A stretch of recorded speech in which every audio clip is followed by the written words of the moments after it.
अच्छा जी, हम लोगों ने कल डिस्कशन की मिस्टेक के ऊपर राइट अपनी डिस्कशन क्लोज की थी।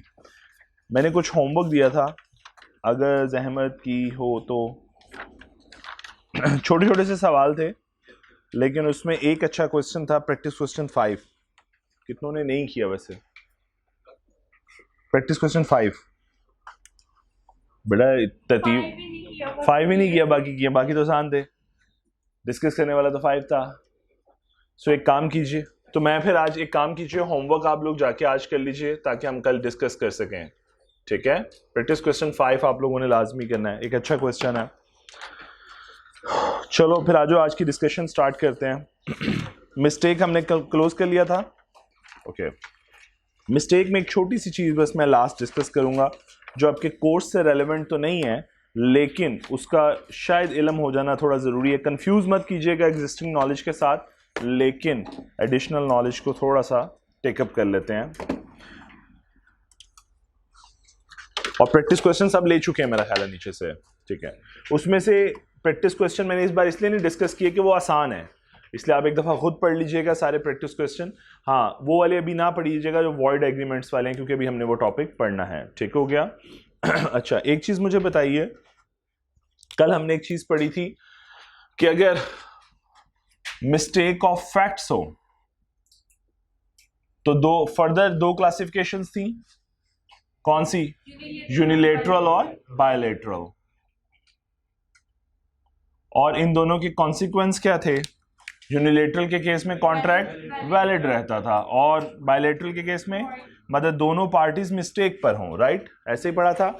और इन्हीं मिस्टेक्स में से हमने एक मिस्टेक आइडेंटिटी की भी पढ़ी थी, आइडेंटिटी ऑफ सब्जेक्ट मैटर, कि वो जिस सब्जेक्ट के लिए एग्रीमेंट हो रहा है उस सब्जेक्ट का, और सब्जेक्ट कुछ भी हो सकता था। सब्जेक्ट मींस मोर और लेस मैं कह सकता हूं ऑब्जेक्ट की बात कर रहे थे, कि ऑब्जेक्ट के बारे में कोई अगर आइडेंटिटी में हम कोई मिस्टेक पर हों। बात समझ आ रही है? इसी पॉइंट को थोड़ा सा एलैबोरेट करके मैं एक और छोटी सी आइडेंटिटी के पॉइंट पे आ रहा हूं, इस पॉइंट को, और मैं उसे कहता हूं आइडेंटिटी ऑफ पर्सन।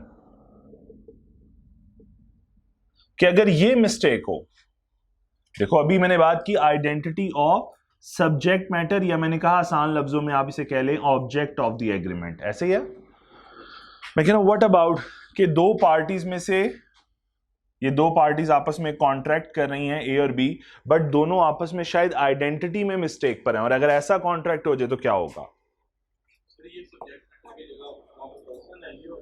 हाँ, identity of the other person, कि ए को लगता है कि वो शायद सी के साथ कॉन्ट्रैक्ट है, बट इनफैक्ट वो बी के साथ कॉन्ट्रैक्ट कर रहा है। ऐसा भी हो सकता है, अजीबोगरीब सा। सो आइडेंटिटी ऑफ पर्सन का अगर प्रॉब्लम आ जाए तो क्या होगा, इसके ऊपर एक छोटी सी डिस्कशन, जो बिल्कुल ऐसे ही होगा, एक छोटी सी डिस्कशन, एक प्रोविजन ऑफ लॉ डिस्कस कर लेता हूं आप लोगों के साथ। प्लीज एक मिनट होल्ड कर लो, कर दो। ओके जी, एग्रीमेंट वॉइड एब इनिशियो, मतलब मैंने अभी आपको कहा आइडेंटिटी ऑफ सब्जेक्ट मैटर में दोनों पार्टीज मिस्टेक पर हैं, तो कॉन्ट्रैक्ट क्या हो रहा है? वॉइड हो रहा है, not enforceable by law.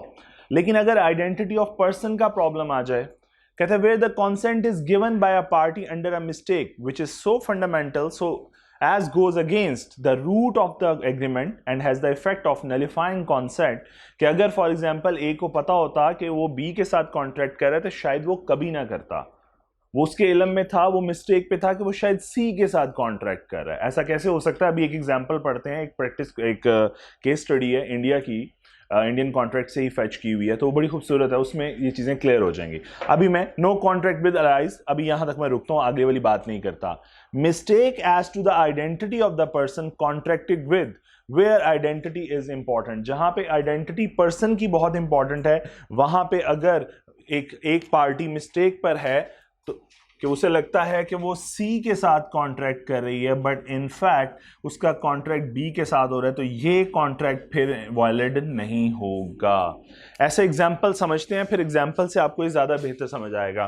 Practice question ज़रा 14 पे आइए। कुछ प्रोविजन लॉ होती हैं जो एग्जाम्पल के बगैर समझ नहीं आ सकती, ज़्यादा क्लैरिफाई नहीं हो सकती। आप लोगों के नोट्स में ये एग्जाम्पल नंबर 14 है, जिसके पास नोट्स नहीं है वो यहाँ से पढ़ ले, और जिसके पास नोट्स हैं प्लीज वो नोट से पढ़ ले, जैसे बेहतर समझे। सिर्फ अभी प्रोविजन पर, अभी सिर्फ केस स्टडी पढ़नी है। मैं ये समझाना चाह रहा हूं कि आइडेंटिटी ऑफ पर्सन किस तरह एक कॉन्ट्रैक्ट की जान हो सकते हैं, ये कि इतना फंडामेंटल हो सकते हैं कि अगर आप उसे डिस्टर्ब करेंगे तो पूरा कॉन्ट्रैक्ट वॉइड हो जाएगा।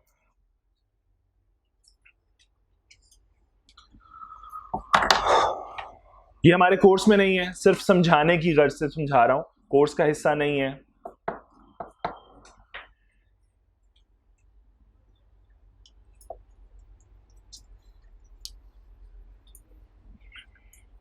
जी सबने एक दफा केस स्टडी पढ़ ली।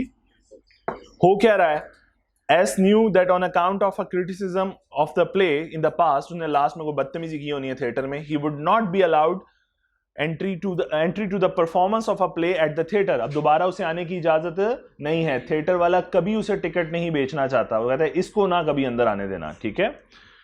Mr. Butt, the managing director of the theatre, gave instruction that no ticket should be sold to S. वो S के साथ कॉन्ट्रैक्ट करना ही नहीं चाहते उस बदतमीज के साथ, ठीक है। S not mean Salman, S mean sad, sad जो भी है नाम उसका, ये असल केस है जी, लीडिंग केस का नाम मैंने लिखा हुआ है। S however obtained a ticket through one of his friend. S ने क्या किया, सियाना था, अपने दोस्त को भेजा, जा टिकट ले आ। अब थिएटर वाला का दोस्त अगर उस सलमान के या सैड जो भी सैद है या सईद है जो भी है उसके दोस्त अगर आप हैं और आप चले गए थिएटर, तो वो तो आपको तो नहीं रोकेगा क्योंकि उसे आपसे कोई प्रॉब्लम नहीं है। तो S however obtained a ticket through one of his friend, अपने दोस्त को भेजा और टिकट मंगवा ली। With this ticket he went to the theatre but was refused admission.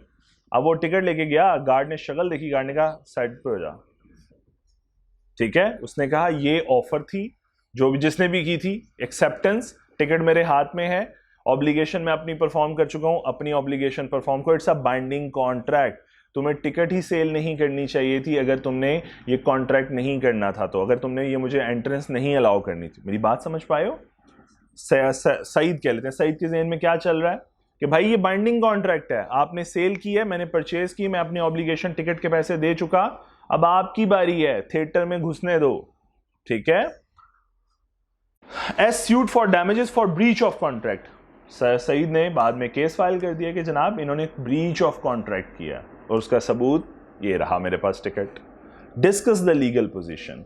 अब बताइए क्या थिएटर वाले एस के साथ कॉन्ट्रैक्ट करना चाहते थे?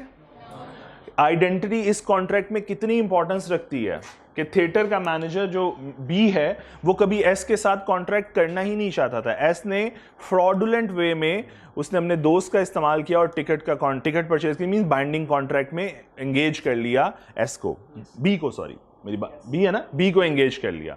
बी करना नहीं चाहता, इसका मतलब आइडेंटिटी इंपॉर्टेंट है।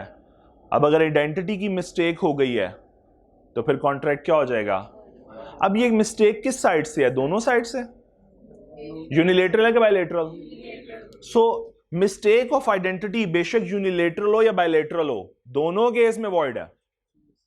मिस्टेक ऑफ आइडेंटिटी अगर कॉन्ट्रैक्ट के लिए बहुत इंपॉर्टेंस रखती है आइडेंटिटी और उसके बारे में मिस्टेक में आइदर वन पार्टी और बोथ पार्टीज व्हाटएवर, हम यहां पे आएंगे ही नहीं, हम बात करें आइडेंटिटी ऑफ पर्सन की।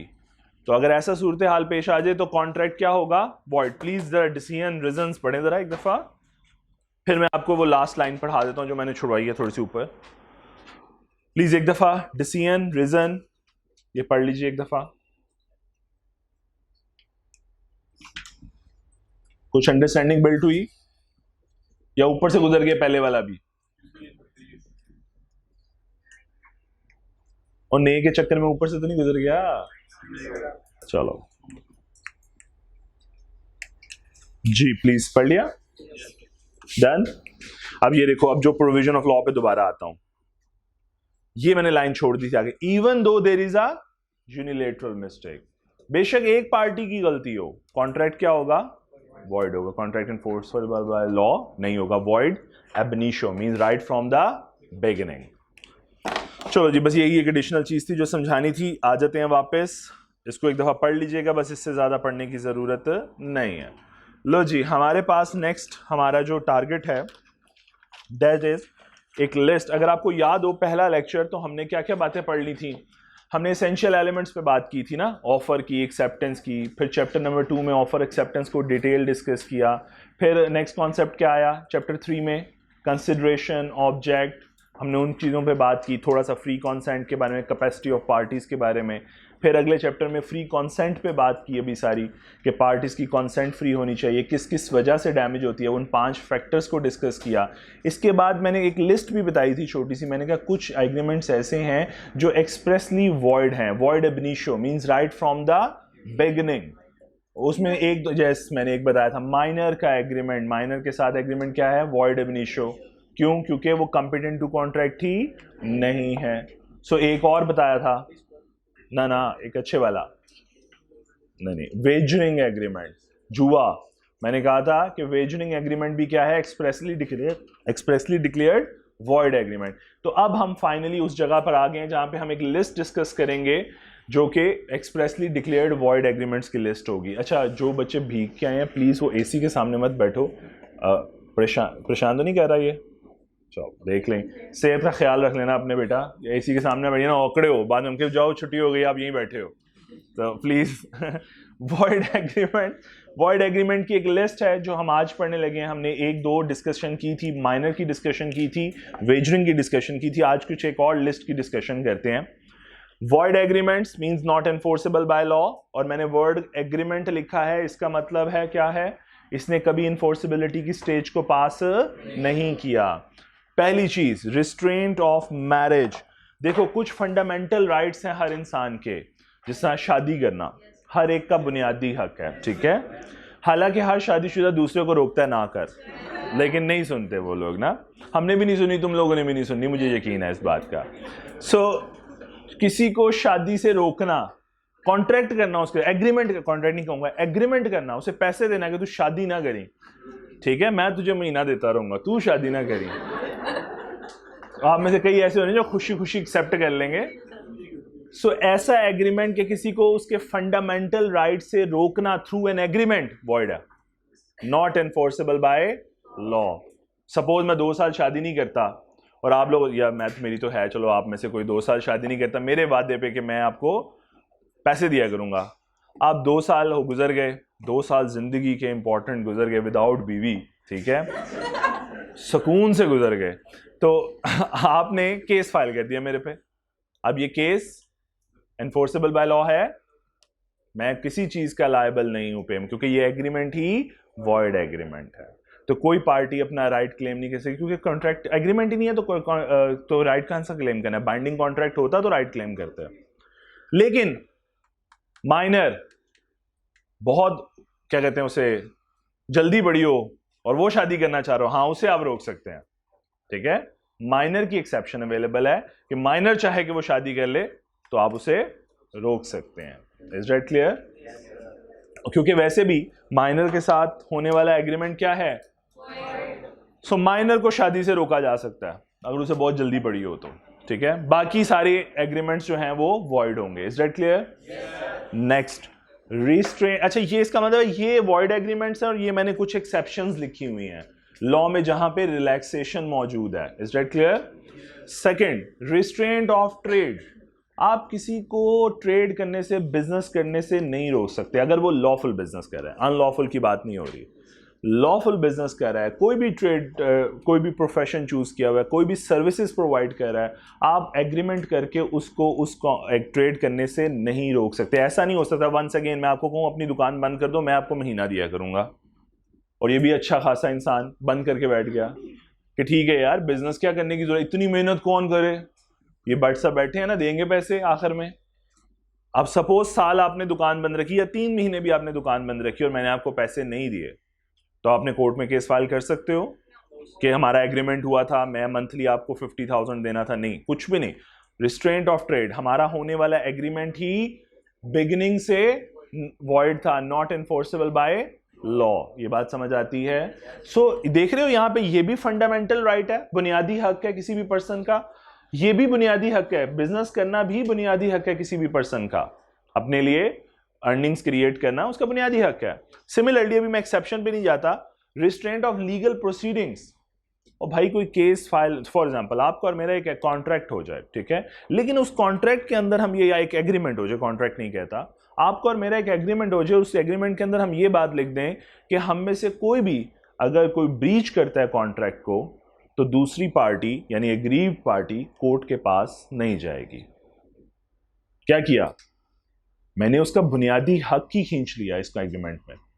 देखो एक बाइंडिंग कॉन्ट्रैक्ट का मकसद क्या था कि जो मेरी ऑब्लिगेशन है वो दूसरे पर्सन का क्या होगा, राइट होगा, और अगर मैं अपनी ऑब्लिगेशन परफॉर्म नहीं करता तो दूसरे पर्सन का राइट डैमेज होता है, तो वो कॉन्ट्रैक्ट के खिलाफ, वो मेरे खिलाफ क्या कर सकता है, केस फाइल कर सकता है अपना राइट को एक्सरसाइज करने के लिए। ऐसा है। और अगर मैं वो राइट ही उससे खींच लूं थ्रू एन एग्रीमेंट, कि हमारा एग्रीमेंट हो रहा है कि हम में से किसी का भी कोई डिस्प्यूट आता है तो दूसरी पार्टी कोर्ट में नहीं जाएगी, अपना राइट एक्सरसाइज नहीं करेगी through court, through legal proceedings, तो ऐसा एग्रीमेंट भी वॉइड है, not enforceable by law.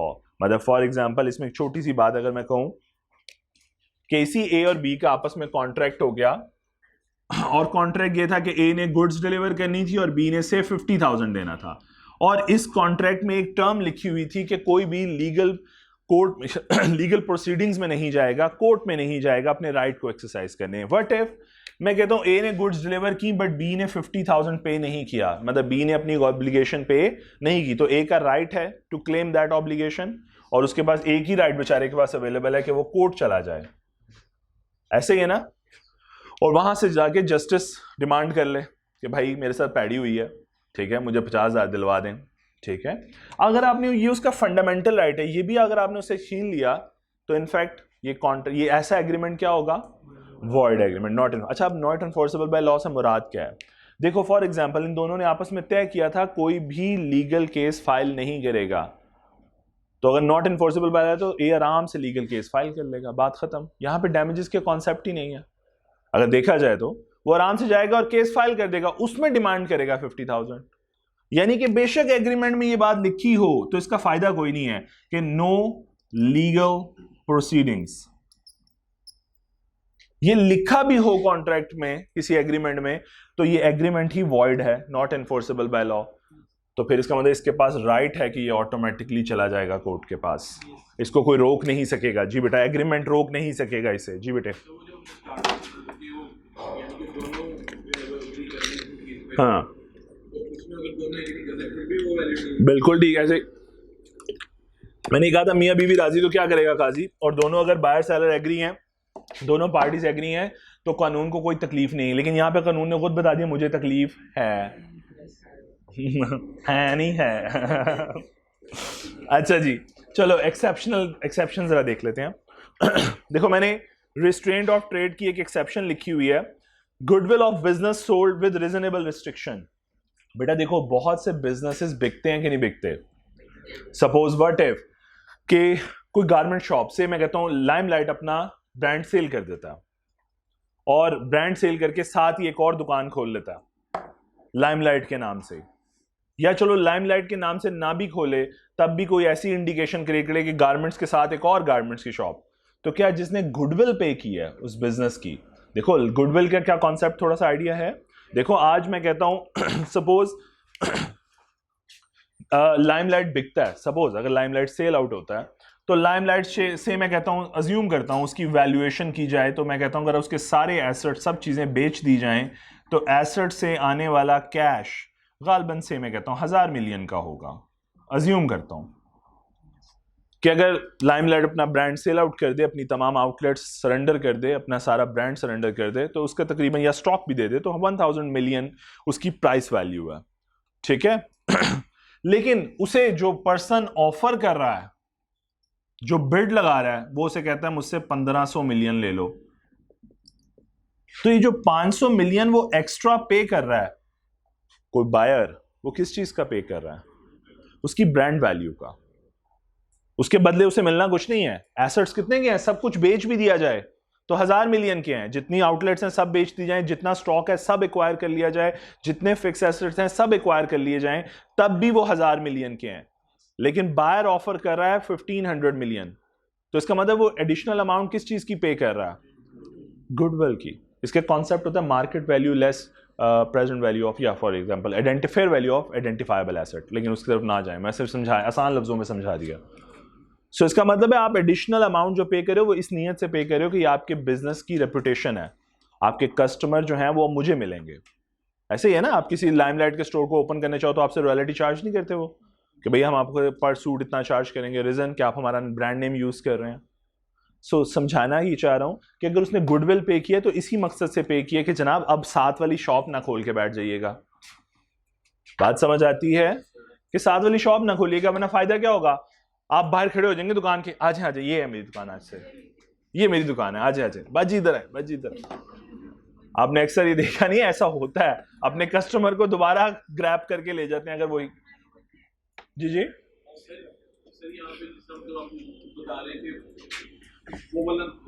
Competing business नहीं करोगे आप। गुडविल सेल करने का मकसद ही ये होता है, कंपीटिंग बिजनेस ना करो। लेकिन अब इसमें नेचर ऑफ बिजनेस मैटर करती है। अगर आपका बिजनेस सिर्फ लोकेटेड है लाहौर के अंदर, तो रीजनेबल, मैंने वर्ड लिखा रीजनेबल रिस्ट्रिक्शन। रीजनेबल रिस्ट्रिक्शन क्या है कोर्ट की नजर में, कि ठीक है आप रिस्ट्रिक्शन लगा दो कि लाहौर में बिजनेस नहीं करोगे गारमेंट्स का, हाँ मुल्तान, इस्लामाबाद, कराची, कहीं भी करो। लेकिन अगर आपके बिजनेस का नेटवर्क पूरे पाकिस्तान में फैला हुआ है, जैसे इस वक्त लाइमलाइट का स्टोर है, हर बड़ी सिटी के अंदर उसका स्टोर अवेलेबल है, इसका मतलब हर सिटी के अंदर वो ऑपरेट कर रहा है। अब अगर रीजनेबल रिस्ट्रिक्शन की बात करें तो क्या होगी कि पूरे पाकिस्तान में आप ऑपरेट नहीं करेंगे लाइमलाइट के साथ with the same name of limelight, ठीक है, competing. Other than that use कर सकते हैं। मुझे एक बात बताओ ना, बेकरी केक्स एंड बेक्स या जलाल सन्स के साथ भी तो बेकरीज खुली होती हैं, वहां क्यों नहीं जाते? People prefer the brand value. ऐसे है, ब्रांड रेपुटेशन का यही फायदा होता है। तो अगर आप साथ खोल भी लें उससे फर्क नहीं पड़ेगा। लेकिन यूजुअली हम लोग एग्रीमेंट कर लेते हैं कि यूजुअली सेलर जो होता है, बायर जो होता है, वो यूजुअली आपसे रिक्वेस्ट कर लेता है कि भाई आप कंपीटिंग बिजनेस में नहीं आएंगे। सो आप वो, अच्छा वो लिमिटेड टाइम के लिए, से 4 years 5 years के लिए कंपीटिंग बिजनेस में नहीं आएंगे। ये है जी, ये रीजनेबल रिस्ट्रिक्शन है। फिर समटाइम्स एक और केस सुनाता हूं आपको, रियल केस था। रोडोल्फ पाकिस्तान के साथ, मतलब जो मेरी लास्ट कंपनी थी उसके साथ, इंडियन की एक कंपनी थी, डाइस बनाती थी, मुझे नाम उसका भूल गया, कलरटेक्स कंपनी का कॉन्ट्रैक्ट था। हम डिस्ट्रीब्यूटर थे उसके, हम उसका डाइसेस सेल करते थे जो कलर प्रिंटिंग के लिए इस्तेमाल होता है कपड़े की। सो हम सेल करते थे। तो उसने एक टाइम आया कि उसने दिसंबर में कॉन्ट्रैक्ट रिन्यू होता था, उसने नवंबर में हमें कह दिया कि मैं आपके साथ कॉन्ट्रैक्ट नहीं कर रहा, मैं पाकिस्तान की मार्केट में खुद पेनिट्रेट करूंगा, आप पीछे हो जाए। अब उससे नुकसान क्या हुआ, हमारा मार्केट के अंदर डेट पड़ा हुआ था। हम लोग देखो, वो तो हमें माल दे देता था, हम आगे 30 days 60 days 90 days के क्रेडिट पे माल देते थे। और हमारा आपसे मैं कहता हूं 300 मिलियन जो है वो, या 900 मिलियन मार्केट में उस वक्त ड्यू है, सपोज एक रफ फिगर बोल रहा हूं। अब 900 मिलियन अगर आप मार्केट में खुद उतर जाओगे तो फिर हमारा क्या बनेगा, हमारा 900 मिलियन वापस कैसे आएगा? लोग हमारा पैसा ही नहीं देंगे, हम उन्हें जब दोबारा माल नहीं देंगे लोग हमारा पैसा वापस। तो ऐसे भी केसेस होते हैं जहां पे आप फिर कोर्ट की हेल्प लेके उनके ऊपर रिस्ट्रिक्शन लगवा सकते हो। किस पे? ट्रेड के ऊपर। तो हमने रिस्ट्रिक्शन लगवा दी थी 1 साल की। कोर्ट ने उनको ऑर्डर किया था कि आप 1 साल तक पाकिस्तान की मार्केट में पेनिट्रेट नहीं करोगे, तब तक ये अपना डेट रिकवर कर लेंगे, उसके बाद आप पेनिट्रेट कर लेना, उसके बाद आप जंप इन कर लेना पाकिस्तान की मार्केट में। हालांकि हमने ट्रेड से रोका है उन्हें, रिस्ट्रिक्शन लगाई है ना, लेकिन ये रिस्ट्रिक्शन क्या है? रीजनेबल रिस्ट्रिक्शन है। हमें नुकसान, कोर्ट को नजर आता है कि यार इस कंपनी का नुकसान हो जाएगा 900 मिलियन का, लोग पैसे वापस नहीं करेंगे। उतनी देर में हमने उस ब्रांड को रिप्लेस कर दिया 1 साल में। वो ब्रांड दोबारा सोचते रह गया वापस आने का, ठीक है। हमने उतनी देर में चाइना की डाइज इंट्रोड्यूस करवा दी अपने सारे कस्टमर्स को, बात खत्म। And it's always a B2B business. तो आपका बिजनेस के कस्टमर्स कौन है? निशाद, सफायर, इनको किसी और आड़े लगा दिया कि आप ही सारे लग जो, वो लग गए, ठीक है बात है। सो इसका मतलब है रीजनेबल रिस्ट्रिक्शंस हो तो ट्रेड पे रिस्ट्रिक्शन लगाई जा सकती है, और एक रीजन गुडविल भी है। क्लियर? आगे चलो, रिस्ट्रेंट ऑफ लीगल प्रोसीडिंग्स, ये खत्म होने के बाद ही एक दफा रीड आउट कर लेंगे। मैंने कहा लीगल प्रोसीडिंग्स के ऊपर किसी किस्म की बार लगाई अगर आपने कि कोई पार्टी कोर्ट में नहीं जाएगी, तो इनफैक्ट ये समझ लें कि एग्रीमेंट क्या होगा? वॉइड। लें जी, इसमें कुछ एक्सेप्शंस मैंने डिस्कस कर रहा हूं। रिस्ट्रिक्शन ऑन अपील, अच्छा कुछ वैलिड रिस्ट्रिक्शन हैं, वैलिड रिस्ट्रिक्शन समझ रहा, हाँ ये लगाई जा सकती हैं। पहली, रिस्ट्रिक्शन ऑन अपील। हम केस नहीं खेलेंगे, हम अपील नहीं खेलेंगे। अक्सर आपने देखा पाकिस्तान में एक केस चलना शुरू होता है नीचे सिविल कोर्ट से, फिर हाई कोर्ट में, फिर सुप्रीम कोर्ट में। आप आपके जब तक आपके हक में फैसला नहीं होता आप अपील फाइल करते रहते हो। सो इनफैक्ट क्या है, लीगल कॉस्ट इनकर हो रही है और वकीलों के घर चल रहे हैं, और कुछ नहीं हो रहा, कोई फायदा नहीं हो रहा। आप एक के बाद अपील फाइल करते जा रहे हो। तो अगर दो पार्टीज आपस में ऐसा एग्रीमेंट कर लें कि लाइक मैं आपसे एग्रीमेंट कर लूं कि जनाब हम आपसे के जो भी हमारी फॉर एग्जांपल जो भी हमारा कॉन्ट्रैक्ट है या एग्रीमेंट है, हमें कोई भी प्रॉब्लम आएगा तो हम पहले कोर्ट जिसके पास भी जाएंगे, मतलब कि जो भी पहला राइट होगा जहां पे आप अपना केस फाइल कर सकते हैं, लाइक सिविल कोर्ट्स में आप जहां पे अपना केस फाइल करेंगे, जो भी फैसला आएगा वो हम दोनों के लिए काबिल कबूल होगा। हम फैसले के ऊपर अपील नहीं खेलेंगे। मेरी बात समझ आ रही है? तो रिस्ट्रिक्शन लगा दी हमने अपील्स के ऊपर। हम पहली जजमेंट को ही फुल एंड फाइनल जजमेंट मानेंगे ताकि लीगल कॉस्ट इनकर ना हो। तो ऐसी रिस्ट्रिक्शन लगाना क्या है? वैलिड है, क्योंकि जजमेंट तो आ रही है ना, राइट तो एक्सरसाइज कर रहा है। मैंने अगर आपका राइट डिस्टर्ब किया तो आप एक्सरसाइज तो कर रहे हो। और जिस पहले सिविल कोर्ट में जाएंगे तो वो मेरा कोई सगा तो नहीं है कि वो मेरी फेवर में फैसला करेगा, वो तो बेस्ड ऑन फैक्ट्स फैसला करेगा। तो जो भी फैसला होगा हम दोनों पार्टीज मान लेंगे। बात समझ आई? Restriction on appeal. Second, selection of one court among two competent courts. मतलब कि अगर मैं कहूं कि लाहौर हाई कोर्ट की बात करूं या मैं इस्लामाबाद हाई कोर्ट की बात करूं या पेशावर हाई कोर्ट की बात करूं, तो इसमें जो जजेस अपॉइंटेड हैं क्या उनकी क्वालिफिकेशन क्राइटेरिया में कोई फर्क होता है? क्वालिफिकेशन भी सेम होती है, एक्सपीरियंस भी सेम होता है, इनकी सिर्फ पोस्टिंग का फर्क होता है। ऐसा ही है, इम्तिहान एक ही जगह देते हो, एक ही जगह से सब कुछ होता है और वहीं से मेरिट लिस्ट बनती है, उसके बाद आपकी पोस्टिंग होती है। सो इसका मतलब है जो जज लाहौर हाई कोर्ट में अपॉइंट हो रहा है या पेशावर हाई कोर्ट में अपॉइंट हो रहा है, उसका competence level, education, qualification, exposure सब सेम है। बात समझ आती है? सो इसका मतलब है फैसला फिर लाहौर हाई कोर्ट से करा लो या पेशावर से करा लो या इस्लामाबाद से करा लो, तो फैसला सेम ही आएगा। फैसला सेम ही आएगा, फैसले में कोई प्रॉब्लम नो। इसका मतलब अब अगर दो पार्टीज आपस में एग्री कर लें, सपोज कि भाई हम जब भी हमारे दरमियान डिस्प्यूट हुई तो हम लाहौर हाई कोर्ट से फैसला करवाएंगे, दैट्स ऑल। अब क्या ये रिस्ट्रिक्शन है लीगल प्रोसीडिंग्स पे? यस, किसी और कोर्ट में नहीं जाएंगे, लेकिन कंपिटेंट कोर्ट यहां पे भी अवेलेबल है, इक्वली कंपिटेंट है, क्वालिफिकेशन वाइज भी, एक्सपोजर वाइज भी। तो ये रिस्ट्रिक्शन नहीं है फिर लॉ की नज़र में, ये रिलैक्सेशन यहाँ पे दे दी जाएगी। ये ठीक है यार, आप किसी एक कोर्ट में फैसला करवाना चाहें तो आप करवा सकते हैं, और ऐसा एग्रीमेंट क्या होगा? वैलिड होगा और इन्फोर्सेबल बाय लॉ होगा। लास्ट पॉइंट जी बेटे।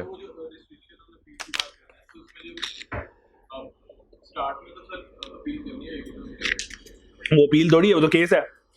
पिटीशन फाइल करोगे, पिटीशन फाइल करोगे, क्लेमेंट क्या करेगा? पिटीशन फाइल करेगा, केस फाइल करेगा, उसे अपील थोड़ी कहते हैं। अपील तो यह है कि फर्स्ट जजमेंट आ जाती है, वो जजमेंट मुझे पसंद नहीं आती, उसके अगेंस्ट फिर अपील फाइल की जाती है कि ये जो बैठे हैं सरकार, इनका डिसीजन मुझे पसंद नहीं आया। ऐसा है, ये अपील है, ठीक है। लेटर ऑन डिस्कस करूंगा कि लोअर कोर्ट्स क्या कर रही होती हैं और हाई कोर्ट या सुप्रीम कोर्ट क्या करती है, ये फैक्ट्स और प्रोविजन ऑफ लॉ को कैसे डिस्कस करती हैं। अच्छा जी, थर्ड पॉइंट रिलैक्सेशन में या एक्सेप्शन में, थर्ड पॉइंट आर्बिट्रेशन। सालसी नहीं होता जो आपका सुलह सफाई करा देता है, आउट ऑफ कोर्ट सेटलमेंट्स करवा देता है। सो इनफैक्ट अगर आप अपने एग्रीमेंट में ऐसा भी कर ले कि आप कहें कि हम लोग कोर्ट तो नहीं जाएंगे, इसके अलावा एक और प्लेटफॉर्म अवेलेबल है जहां से जस्टिस मिल सकता है, एंड वो है आर्बिट्रेशन का। हम आर्बिट्रेटर अपॉइंट कर लेंगे और आर्बिट्रेटर से फैसला करा देंगे। फायदा क्या हासिल होगा? काले कोर्टों वालों की ज़्यादा फीसें नहीं देनी पड़ेंगी और लीगल फीस भी कम पे करनी पड़ेगी। वकील तो तब भी चाहिए होंगे, लेकिन लीगल फीस कम देनी पड़ेगी। प्रोसीजरल नहीं है इतना ज़्यादा, फिर कोर्ट का टाइम मिलना है, इसका टाइम जल्दी मिल जाना है आपको। सो आर्बिट्रेटर के ऊपर पूरा आर्बिट्रेशन का एक्ट जो है वो हमारे कोर्स का हिस्सा है, इंशाल्लाह चैप्टर नंबर 18 के अंदर जाके हम पढ़ रहे होंगे, ठीक है।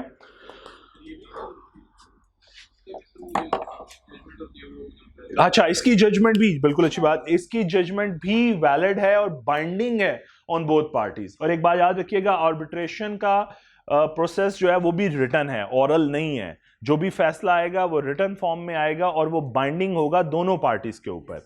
और यहां तक एक और चीज बता दूं, सपोज मेरे और गुड नेम बेटे जैन के दरमियान कॉन्ट्रैक्ट हुआ है सपोज, और हम दोनों ने फैसला किया था हम आर्बिट्रेटर के पास जाएंगे। सपोज हमने ये आर्बिट्रेटर अपॉइंट किया हुआ है, आर्बिट्रेटर ने कुछ सपोज फैसला दिया, हंस क्यों रहे हो यार, आर्बिट्रेटर ने जो भी फैसला दिया, सपोज आर्बिट्रेटर ने मेरे हक में फैसला दे दिया, आर्बिट्रेटर ने कहा कि जैन जो है वो सलमान को 5,000 रुपया पे करेगा एज अ डैमेजेस।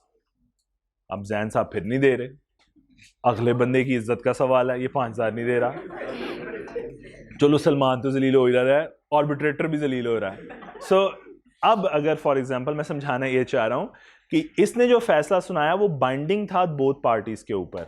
अब अगर ये नहीं कर रहा दोबारा, तो मैं वंस अगेन इस फैसले के ऊपर कोर्ट में जा सकता हूं, इस फैसले को बेस बना के कि आर्बिट्रेटर ने मेरे हक में फैसला सुनाया था, but that person is not comply with that decision, ये बंदा कंप्लाई नहीं कर रहा डिसीजन को।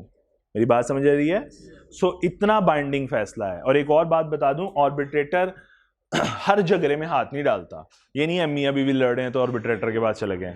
वैसे हमारे घरों में एक्चुअली ये चल रहा होता है, एक सालस हमने रखा होता है घर में, ठीक है, ठीक है, वो कोई, हाँ यस सर, ऐसे कह रही बेटी तू शादीशुदा है, अच्छा जी, एक सालस रखा होता है, वो एकदम जंप इन करता बीच में। तो ये आर्बिट्रेटर ऐसे काम नहीं करता, ये इन मामलों में हाथ नहीं डालता। ये सिविल केसेस में से भी सिर्फ वो केसेस डील करता है जो बिजनेस केसेस होते हैं, यानी एग्रीमेंट्स, बिजनेस एग्रीमेंट्स। ये अदर सिविल मैटर्स के अंदर आर्बिट्रेशन प्रोसेस परफॉर्म नहीं करता। Is that clear? लो जी, इसके बाद आते हैं वापस ऊपर जो हम पढ़ रहे थे उसमें अनसर्टन एग्रीमेंट। एक ही दफा फिर रीडिंग कर लेंगे सर, समझ आ रही है ना? ओके, सो तो कोई नहीं जाना, हाँ ठीक है, वही इतने गीले हुए सोना खाया तुम लोगों ने। Uncertain agreement, uncertain agreements means जिसकी टर्म्स वेग हों, टर्म्स वेग हों, यानी एग्रीमेंट वेग हो। अब कुछ भी हो सकता है, उसकी प्राइस वेग हो सकती है, उसकी कंडीशंस वेग हो सकती है। वेग मींस अनक्लियर। जैसा फॉर एग्जांपल मैंने एक दफा एग्जांपल दी भी थी कि अगर मैं कहूं कि मैं किसी ऑयल वाले के पास जाता हूं जो मल्टीपल ऑयल सेल कर रहा है, ठीक है, और मैं उसको जाके कहता हूं 500 kg ऑयल मुझे भिजवा दो या 500 लीटर मुझे भिजवा दो। इनफैक्ट ये अब क्या है, ये वेग टर्म है, विच ऑयल, ठीक है, कौन से ऑयल की बात कर रहा हूं, कौन सा बाय करना चाहता हूं, तो वो टर्म्स क्लियर नहीं है। लेकिन अगर वो डीलर, वो होलसेलर सिर्फ और सिर्फ कोकोनट ऑयल में डील कर रहा है, तो अगर मैं सिर्फ उसे ये ऑफर भिजवा देता हूं कि मुझे 500 kg चाहिए एट द रेट ऑफ फ्ला, तो इसका मतलब अब मेरी टर्म्स बड़ी स्पेसिफिक हैं, मुझे वो कोकोनट ऑयल ही चाहिए। मेरी बात समझ आ रही? तो हमें इसका मतलब केस स्टडी को बड़े गौर से देखना पड़ेगा कि क्या टर्म्स क्लियर हैं कि नहीं है, क्योंकि हमें फैक्ट्स बताएंगे कि टर्म्स की क्लैरिटी है कि नहीं है। मेरी बात समझ आ रही है? सो अनसर्टन अगर एग्रीमेंट हुए, यानी टर्म्स क्लियर ना हुई, टर्म्स किसी भी किस्म की, वो कंडीशन हो, वो प्राइस हो, वो क्वांटिटी हो, व्हाटएवर, जो भी अज्यूम कर लें, अगर अनसर्टन हुआ तो एग्रीमेंट क्या होगा? वॉइड होगा, not enforceable by law. Is that clear? Okay, next, last, जुआ, वेजरिंग। इसके बारे में मैंने थोड़ा सा पहले भी एक दफा डिस्कस किया था। क्या डिस्कस किया था? एक दफा इसकी डेफिनेशन डिस्कस करने की कोशिश की थी। मैंने कहा था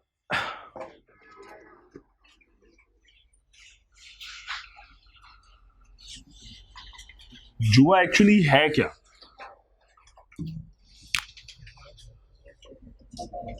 ऐसा अच्छा मैं लिख लूंगा।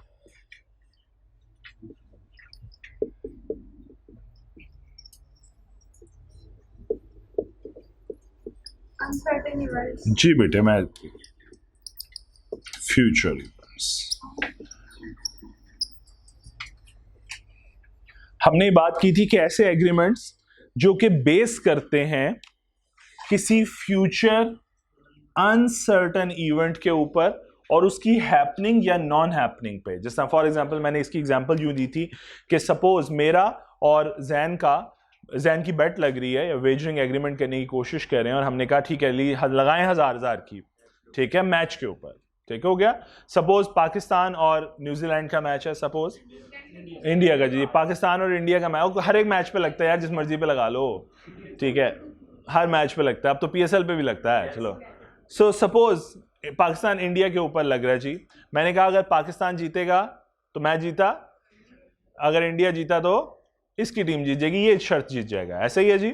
1000 एक शरीफ सा बंदा ढूंढेंगे, गुड नेम बेटे, हुजैफा को ढूंढा जी, शरीफ से इंसान को, इस पे मुझे एतबार नहीं है। हम दोनों ने कहा चल 1000 पकड़ा इसको, मैंने भी पकड़ाया, इसने भी पकड़ाया, अब 2000 रुपए इसके पास हैं, इनामी रकम इसके पास है। अब देखो अभी मैच क्या होना है, फ्यूचर में, अभी तो नहीं हो रहा, प्रेजेंट तो नहीं है ना, फ्यूचर में है। सो इवेंट हमारा क्या है? फ्यूचर का इवेंट है। लेकिन क्या सर्टन है कि पता नहीं मैच होगा नहीं होगा? और फिर अगर हो भी गया तो क्या आउटकम होंगे, कौन जीतेगा, who will win the match, Pakistan और इंडिया, तो हमें क्लियर नहीं है, हमें ये नहीं पता कौन जीतेगा मैच। इसका मतलब है अनसर्टन भी हो गए उसके आउटकम्स, साथ साथ समझते जाए ना। इवेंट फ्यूचर का है और अनसर्टन है, उसके रिजल्ट्स हमें सर्टन नहीं है, क्लियर नहीं है। सो अनसर्टन इवेंट्स पे, अच्छा अब अनसर्टन इवेंट की हैपनिंग या नॉन हैपनिंग पे कॉन्ट्रैक्ट बेस करता है। मतलब अगर पाकिस्तान जीत गया तो मैं जीत गया, अगर इंडिया जीत गया तो ये भाई जीत गया। समझ आ रही है बात की? अच्छा अब अगर मैं समझाना क्या चाह रहा हूं, ऐसा एग्रीमेंट क्या है, void, not enforceable by law. अब नॉट एनफोर्सेबल बाय लॉ का मतलब ये है कि अच्छा फिर लॉ ने ना थोड़ा सा मजीद क्लैरिफाई किया, उन्होंने कहा ये ना हो कि कोई बंदा बच जाए, तो उन्होंने प्रॉपर्ली इस प्रिविजनिंग एग्रीमेंट को अपने इस सेक्शन के अंदर क्लैरिफाई किया। और उन्होंने कहा सपोज ये agreement not enforceable by law है, सपोज ये दोनों बहुत एतबार करते थे एक दूसरे पे, जुआ लगाया, अब पाकिस्तान जीत गया, 1000 नहीं दे रहा, लॉ कहेगा तुम नहीं ले सकते, ठीक है। दूसरी चीज, पाकिस्तान इंडिया जीत गया, मैं 1000 नहीं दे रहा, ठीक है, लॉ इसको क्या कहेगा, तुम नहीं ले सकते। इसका मतलब है दो पार्टीज को उसने क्लैरिफाई किया कि विनिंग पार्टी हो लूजिंग पार्टी हो, दोनों केस फाइल नहीं कर सकती। विनिंग पार्टी अपने राइट के लिए केस फाइल नहीं कर सकती, ठीक है, लूजिंग पार्टी भी नहीं कर सकती, मतलब व्हाटएवर लूजिंग पार्टी जिस मर्जी मकसद के लिए करे। सो ये तो उसने क्लैरिफाई कर दिया। फिर उसने उस मुंसिफ को भी क्लैरिफाई किया, उसने कहा ये मुंसिफ जिसके पास 2000 रखवाए हैं, सपोज ये भाग जाए, सो फिर हम दोनों मिलके इसके खिलाफ केस फाइल नहीं कर सकते, ये भी भाग गया। अच्छा अपने जोरे बाजू पे पकड़ सको तो पकड़ लो, हम पकड़ना, कोर्ट इसके आप में हेल्प, कोर्ट आपकी हेल्प नहीं करने वाला, क्योंकि एग्रीमेंट क्या है, void agreement, not enforceable by law.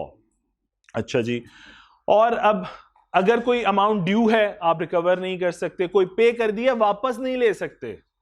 Suppose मैंने पे कर दिया इसको 1000 रुपया और मैं कोर्ट में चला गया हूं, सर वेजरिंग एग्रीमेंट था, 1000 ले लिया इसने मेरे से, वापस दिला दें, वापस भी नहीं मिलना। सो जो गया डूब गया, ठीक है, बात समझ आई है। सो लॉ ने फिर इस सेक्शन में तीनों पार्टीज को क्लैरिफाई किया, क्लियर, मुंसिफ भी क्लैरिफाइड कि मुंसिफ लेके भाग गया, यानी वो जो बुकिया है वो लेके भाग गया। इसके दौरान फिर लॉ ने ये भी कहा कि अगर आपने कोई कमीशन, कोई ब्रोकरेज पे की है, जुआ का अड्डा भी तो है ना किसी का, उसे भी तो कुछ पे करना है, ठीक है, उसे कोई अमाउंट पे किया आपने जुए कराने के लिए, ठीक है, मकसद क्या है, जुआ कराना है, उसे अमाउंट पे कर रहे हो कि जनाब ये सीट टेबल हमारा रिजर्व कर दें, 2 बोतलें यहाँ पे पड़ी होनी चाहिए जब हम खेलने आए। सपोज उसने इंतजामात कर लिए, ये आया नहीं, बदतमीज, अब मैं अकेला बैठे इंतजार कर रहा हूँ, जुआ किसके साथ खेलूं, सपोज अज्यूम कर लें, ठीक है। सो अब मैं वो जो अमाउंट पे कर चुका हूं रिकवर नहीं कर सकता। इस हद तक क्लैरिफाई किया कि वेजरिंग एग्रीमेंट के साथ ये सारी चीजें क्लियर की उसने। अच्छा मैं एक चीज छोटी सी बता दूं, थोड़ा सा डिफरेंस है। जिस तरह फॉर एग्जांपल मैंने एक चीज रोक ली थी किसी टाइम पे, तो मैंने कहा था इलीगल एग्रीमेंट्स के बारे में बताऊंगा कभी किसी टाइम पे। देखो ऐसी एक्टिविटी जो कि फॉरबिडन बाय लॉ है वो इलीगल है। जैसा फॉर एग्जांपल मैं आसान लफ्जों में कहूं तो इंडिया के साथ अच्छी खासी ट्रेड चलती थी, एक तुम लोगों ने एक चाय पिलाई है, उसके बाद ट्रेड खराब हो गई सारी, ऐसे हुआ ना, चाय पिलाई बंदा भी वापस कर दिया तुम लोगों ने, तो ट्रेड खराब हो, वो ही मेरा मतलब जो भी है, बंदा वापस गया, उनका ट्रेड टाइज ऑफ हो गई। वही इंडिया के साथ आप पहले लीगल ट्रेडिंग करते थे, अगर आज किसी भी इंडियन पर्सन के साथ ट्रेडिंग करोगे तो क्या है, इलीगल। क्यों, कोई गलत चीज सप्लाई करना शुरू कर दिया, ऑब्जेक्ट इलीगल हो गया, नहीं, आप पे ट्रेड रिस्ट्रिक्शन लग गई है by the government of Pakistan. तो any act forbidden by law अगर आपने उसके अगेंस्ट गए तो मतलब वो एक्टिविटी क्या हो गई, इलीगल। अब जरा थोड़ा सा समझिएगा, दुबई में अगर हम बात करें तो क्या बैटिंग अलाउड है, लीगल है, अलाउड है। यूके में और कैसीनोस क्या है, वहां पे कुरान पाक पढ़ा जाता है, बैठा के आए तस्बीह पढ़े, यहाँ पे तस्बीह हो रही है, यहाँ पे कलमा पढ़ा जा रहा है, यहाँ पे यासीन सूरत चल रही है, यहाँ पे बैठे।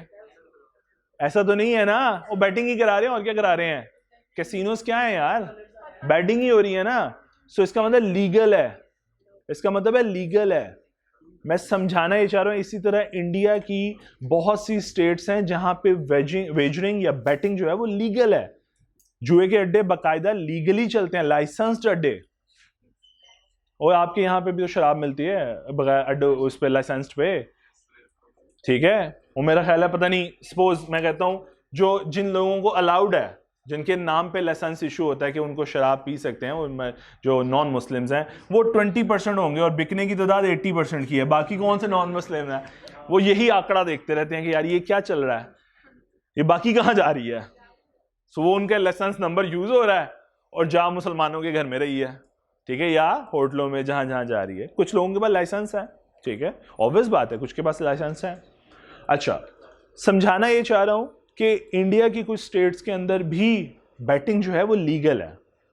अच्छा, एग्रीमेंट क्या है? Void, not enforceable. हमारे पास ना को आपस में फटा पड़ जाए, आपस में निपटाना, हमारे दरवाजा ना खड़काए कोई, ठीक है, मेरी बात समझ आ रही है। हमारे प्लेटफॉर्म पे कोई ना आए जस्टिस मांगने के लिए, लेकिन है कुछ स्टेट्स में लीगल, कुछ में इलीगल, और पाकिस्तान में इलीगल। इसका मतलब है हमारे पाकिस्तान के अंदर ये एग्रीमेंट वॉइड भी है और इलीगल भी है। और मेरी बात समझ आ रही है? जबकि इंडिया में ये एग्रीमेंट लीगल हो सकता है, कुछ स्टेट में हो, लेकिन वॉइड है, नॉट एनफोर्सेबल। हाँ, लॉ मना नहीं कर रहा, लेकिन लॉ फिर आपको कोई फैसिलिटेट भी नहीं कर रहा। हमारे केस में, हमारे पाकिस्तान के अंदर मना भी कर रहे हैं और जूतियां भी लगाएंगे, लित्तर परेड भी होगी अगर किसी ने किया तो। समझाना चाह रहा हूं कि वॉइड भी है, उसके कॉन्सिक्वेंसेस भी होंगे और साथ इलीगैलिटी भी होगी। इसका मतलब it would be a criminal offence as well. बात समझ आ रही है? इस बात पे अभी मैं दोबारा बात करूंगा, अभी पहले पढ़ लेते हैं आप थोड़ा सा। जी बेटे, इंडिया की कुछ स्टेट्स में लीगल है जी, बिल्कुल ऐसे ही है, कॉन्ट्रैक्ट वॉइड है। देखो, आपको मना नहीं करे, करा लो, लेकिन आपको फैसिलिटेट नहीं करेंगे। मतलब आपने किसी के पैसे देने हैं या लेने हैं, आप हमारे पास आओगे, हम कहेंगे भाई खुद ही निपटो, रिकवरी खुद ही करनी है। आप किसका? फैमिली का बंदा वेजरिंग में कहां से आ गया? क्या करें? हाँ, अच्छा ठीक है, कोर्जन अप्लाई कर रहे हैं, कोर्जन अप्लाई कर रहे हैं, लेकिन किस? अभी बड़ी खूबसूरत बात, एक बड़ी प्यारी बात, इस बात का देखो, इन्होंने बड़ा प्यारा केस बनाया, मजाक नहीं कर रहा, बहुत अच्छी एक, जो मैंने जिस पॉइंट पे रोक दी है ना, जिस पॉइंट पे रोका, इससे अगली बात मैंने यही एक्सप्रेस करनी है, लेकिन मैं चाह रहा हूं पिछला रीड आउट करवा दूं। देखो, मैं एक छोटी सी बात बताता हूं कि इन्होंने किस तरफ पॉइंट आउट किया है। इन्होंने एक वेजरिंग एग्रीमेंट के साथ एक दूसरा एग्रीमेंट कनेक्ट करने की कोशिश की है, ठीक है। मतलब ये एक वेजरिंग एग्रीमेंट हुआ है बिटवीन मी एंड जैन। अब जैन मेरे पैसे नहीं दे रहा, मैं जैन का छोटा भाई उठवा लेता हूं, सपोज जैन का छोटा भाई उठवा लिया मैंने। अब ये एक अलग कॉन्ट्रैक्ट है कि मैंने किसी को फिर सुपारी भी दी हुई है किसी एक के साथ, चले यही मुनसिफ इन हुज़ैफा को मैंने सुपारी दी, इसका छोटा भाई उठा ले, सपोज।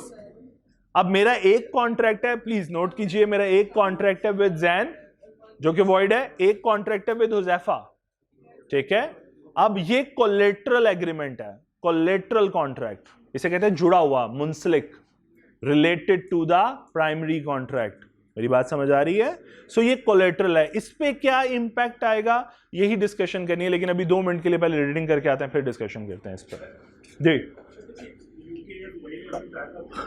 अलाउ करते हैं आपको, बैटिंग अलाउ करते हैं। मुझे यूके का ये आइडिया नहीं कि वहां पे वॉइड है कि नहीं है, क्योंकि उसका कॉन्ट्रैक्ट नहीं, मैंने एक्ट नहीं पढ़ा हुआ, लेकिन इंडियन कॉन्ट्रैक्ट क्योंकि मैंने पढ़ा हुआ है, इसलिए मुझे आइडिया है कि वहां पे दुबई का भी सेम, दुबई में भी लीगल है, ये मुझे पता है, लीगल है। वो हमारे रेलेवेंट नहीं है ना, क्योंकि ये जो एक्ट होते हैं ना, इनकी जुरिस्डिक्शन या एप्लीकेबिलिटी का जो स्कोप होता है, ये आपकी कंट्री की जुरिस्डिक्शन तक लिमिटेड होता है, इससे बाहर नहीं होता। जी बेटी, किस हवाले से ले सकते हैं? क्यों नहीं ले सकते? हमारी ट्रेड टाइज ऑफ हुई जब हमने ये प्रॉब्लम क्रिएट की, ठीक है। अब ये नहीं पता कि ये किस हद तक ऑफ है।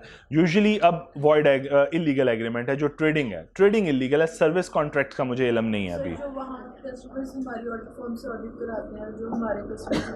अब कहाँ कराते हैं? अब तो नहीं कराते, ठीक है, नहीं मैंने वही कहा ना, देखो जो ट्रेड टाइज रिस्ट्रिक्शन लगाई वो इंपोर्ट एक्सपोर्ट पे लगाई, उसकी रिस्ट्रिक्शन लिमिटेड है टिल इंपोर्ट एंड एक्सपोर्ट, कि हम कुछ इंपोर्ट नहीं करेंगे कुछ एक्सपोर्ट। हाँ, सर्विसेज के ऊपर कोई रिस्ट्रिक्शन नहीं है फॉर द टाइम बीइंग, ऐसा मेरा ख्याल है। सर्विसेज पे कोई रिस्ट्रिक्ट, तो ये सर्विस कैटेगरी में चली जाती है ना, मैंने इसलिए इंपोर्ट एक्सपोर्ट की बात की।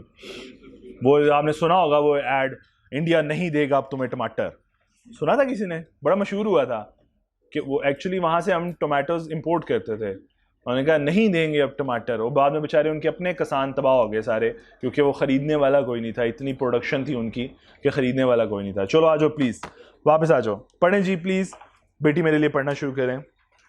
Restraint of marriage. Every agreement in restraint of the marriage of any person other than a minor is void. This is because the law regards marriage and marriage status as the right of every individual. जी मेरे ख्याल ये बात आसानी से समझ आ गई कि minor के अलावा किसी को भी रोकोगे तो एग्रीमेंट क्या हो जाएगा, वॉइड। प्लीज एग्जांपल 46 जल्दी से पढ़ें, जल्दी जल्दी पढ़ना है प्लीज, ये बड़ी आसान बातें हैं। एग्जाम्पल 46, ये मैं सलमान नहीं हूं प्लीज,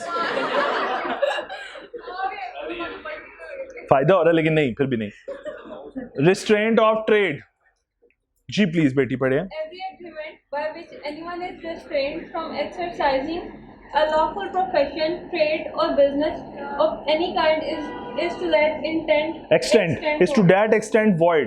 यानी अगर आपने किसी को ट्रेड से, प्रोफेशन से रोकने की कोशिश की तो उस हद तक जहां तक आपने ये प्रोविजन डाली है कि रिस्ट्रिक्शन डाली है, तो ये एग्रीमेंट क्या होगा, वॉइड एग्रीमेंट होगा। एग्जाम्पल 47। अच्छा मैं एक छोटी सी बात बता दूं, जब एक एग्रीमेंट हो रहा था ना दो पार्टीज के दरमियान, तो मल्टीपल बातें डिसाइड हो रही होती हैं, उनमें से अगर एक प्रोविजन ऑफ लॉ, तीन बातें सपोज मेरे और जैन के दरमियान डिसाइड हुई, उनमें से अगर एक बात ये है तो फिर ये बात सिर्फ वॉइड है, बाकी एग्रीमेंट वैलिड रहता है। मेरी बात जरा समझिएगा, ये जो वर्ड है ना टू दैट एक्सटेंट वॉइड, इसका मतलब ये होता है कि सपोज मेरे और जैन के दरमियान तीन बातें तय पाई एग्रीमेंट में, बट पहली बात ये रिस्ट्रेंट ऑफ ट्रेड वाली लिखी हुई है, तो सिर्फ ये वॉइड है, बाकी हो सकता है ये दो बातें एक वैलिड कॉन्ट्रैक्ट हो। जी बेटे आपको क्वेश्चन कोई पूछने लगा था, जी बेटे।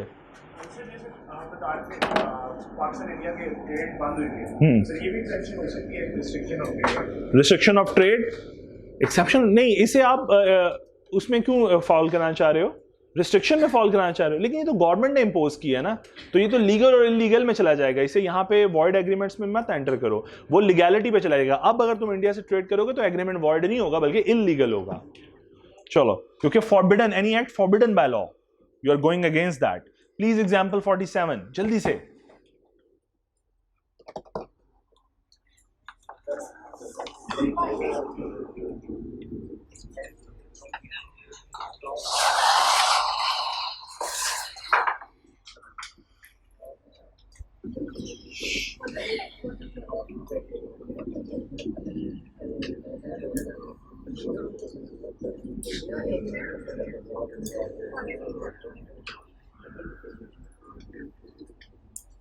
एग्जाम्पल 47 हो गई जी। चलो आ जाओ फिर आगे, एक्सेप्शन देखो। सबसे पहली एक्सेप्शन इसी ट्रेड रिस्ट्रिक्शन की क्या है जी, सेल ऑफ गुडविल। जी बेटा पढ़िए, जी बेटे। दो बिजनेस अगर आपस में काम कर रहे हैं और वो अपना ना डिवीजन कर लेते हैं कि ये एरिया मेरा है, ये मेरा है, तो यहाँ पे तो एग्रीमेंट हो जाता है कि दूसरे एरिया में हम नहीं बिजनेस कर सकते। ठीक है, अच्छा हम लोग चैप्टर नंबर 17 है शायद, प्रोहिबिटेड एग्रीमेंट्स पढ़ेंगे। प्रोहिबिटेड एग्रीमेंट्स क्या कहते हैं, ये जो हरकतें हम करते हैं ना, ये जो बड़े बड़े जानवर दो मिल जाएं आपस में, सपोज मैं कहूँ दो जानवर से मुराद दो बड़े जाइंट्स मिल जाएं, मार्केट लीडर्स मिल जाएं, और वो आपस में एक ऐसा एग्रीमेंट कर लें जिसमें वो तय कर लें कि ये मेरा और ये तेरा, मैं तेरे एरिया में एंटर नहीं होऊंगा और तू मेरे एरिया में एंटर नहीं होगा, जिस तरह वो कराची में भत्ता चलता था, ये हमारा ये तुम्हारा, ऐसा चलता था। सो बिल्कुल इसी तरह अगर दो बिजनेसमैन, दो बिजनेस लीडर अगर ऐसी हरकत कर लें तो क्या होगा, वो मार्केट से कंपटीशन को खत्म कर देंगे, क्रिएट कर देंगे। जैसे अगर फॉर एग्जांपल, बिल्कुल, अगर मैं इकोनॉमिक्स इतनी नहीं जानता अच्छा मैं समझाने की कोशिश करता हूं। देखो अगर मैं फॉर एग्जांपल एक एग्जांपल दूं उबर और क्रीम की, अब तो उबर एक्वायर कर चुका है क्रीम को, लेकिन अगर उबर और क्रीम आपस में दो बड़े जॉइंट सर्विसेज, कैब सर्विसेज दे रहे थे, अगर ये दोनों आपस में तय कर लेते कि कराची मेरा लाहौर तेरा, तू अपनी ऐप वहां बंद कर दे, मैं अपनी ऐप लाहौर में बंद कर देता हूं, तो इनफैक्ट दोनों क्या करते, मोनोपोली क्रिएट कर लेते सिटीज के अंदर, मेजर सिटीज में, और उससे होता क्या, अपनी मर्जी की प्राइस चार्ज करते, मोनोपोली क्रिएट करते। मुझे इससे ज्यादा इकोनॉमिक्स नहीं आती है, ठीक है। कार्टल होता है जी, कोई मुझे नहीं पता, कार्टल होता होगा कोई, मुझे नहीं पता मैं। सो ठीक है जी, मैं एक्सेप्ट कह रहा हूँ, मैं कौन सा रिजेक्ट कर रहा हूँ, मैं सिर्फ कह रहा हूँ मुझे इल्म नहीं है इकोनॉमिक्स का इतना। सो समझाना ये चाह रहा हूँ कि इनफैक्ट आप मोनोपोली कंपटीशन के, तो लॉ ने फिर ऐसे एग्रीमेंट्स को प्रोहिबिटेड एग्रीमेंट्स का नाम दिया है, और फिर ऐसे एग्रीमेंट्स को मना कर दिया, खुद ही वो एग्रीमेंट्स इलीगल हो जाने हैं। समझ, बेटे का जो क्वेश्चन था वो आंसर कर रहा हूँ, ठीक है, समझ आई बात की। चलो आगे आ जाओ please. One who sells the goodwill of a business may agree with the buyer to refrain from carrying on a similar business. जी बेटे दोबारा जो पढ़ जी बोलो जी, नहीं क्वेश्चन है जी। एग्जाम्पल 47 का बता दूं, पढ़ दूं? अच्छा चलो। Azhar and Mazhar carried on a business in certain locality in Karachi. Azhar promise to stop business in that locality if Mazhar paid him 1000 रुपए। मैंने 1000 रुपए देते जाओ, मैं बिजनेस बंद कर देता हूँ। Azhar stopped his business, Azhar ने अपना बिजनेस बंद कर दिया एज पर प्रॉमिस, यानी अपनी ऑब्लिगेशन परफॉर्म। अब दूसरे वाले ने परफॉर्म करनी है, मजहर ने 1000 रुपया दे, but Mazhar did not pay him the promised money. ठीक हो गया, क्लियर हो? चलो please exception of sale of goodwill. जी बेटे। One who sells the goodwill of a business may agree with the buyer to refrain from carrying on a similar business within specified local. भाई मैं specified limits के अंदर same competing business नहीं करूंगा जी। So long as the buyer or any person deriving the title to the goodwill from him carries on a like business therein. तब तक नहीं करूंगा जब तक आपके पास टाइटल है या आपके पास ऑनरशिप है और आप बिजनेस कर रहे हैं, ये वाला मैं कपड़े का काम नहीं करूंगा सपोज जी। आगे। However, such limits must appear to the court reasonable. लेकिन ये कोर्ट को रिस्ट्रिक्शन जो भी आप लगाएं वो रिजनेबल होनी चाहिए। जैसा मैं कहूं आप लाइफ टाइम गारमेंट्स का काम नहीं करेंगे, ये अनरिजनेबल है, ठीक है। 2, 4, 5 साल इतने का टाइम पीरियड काफी होता है कस्टमर को तबाह करने के लिए।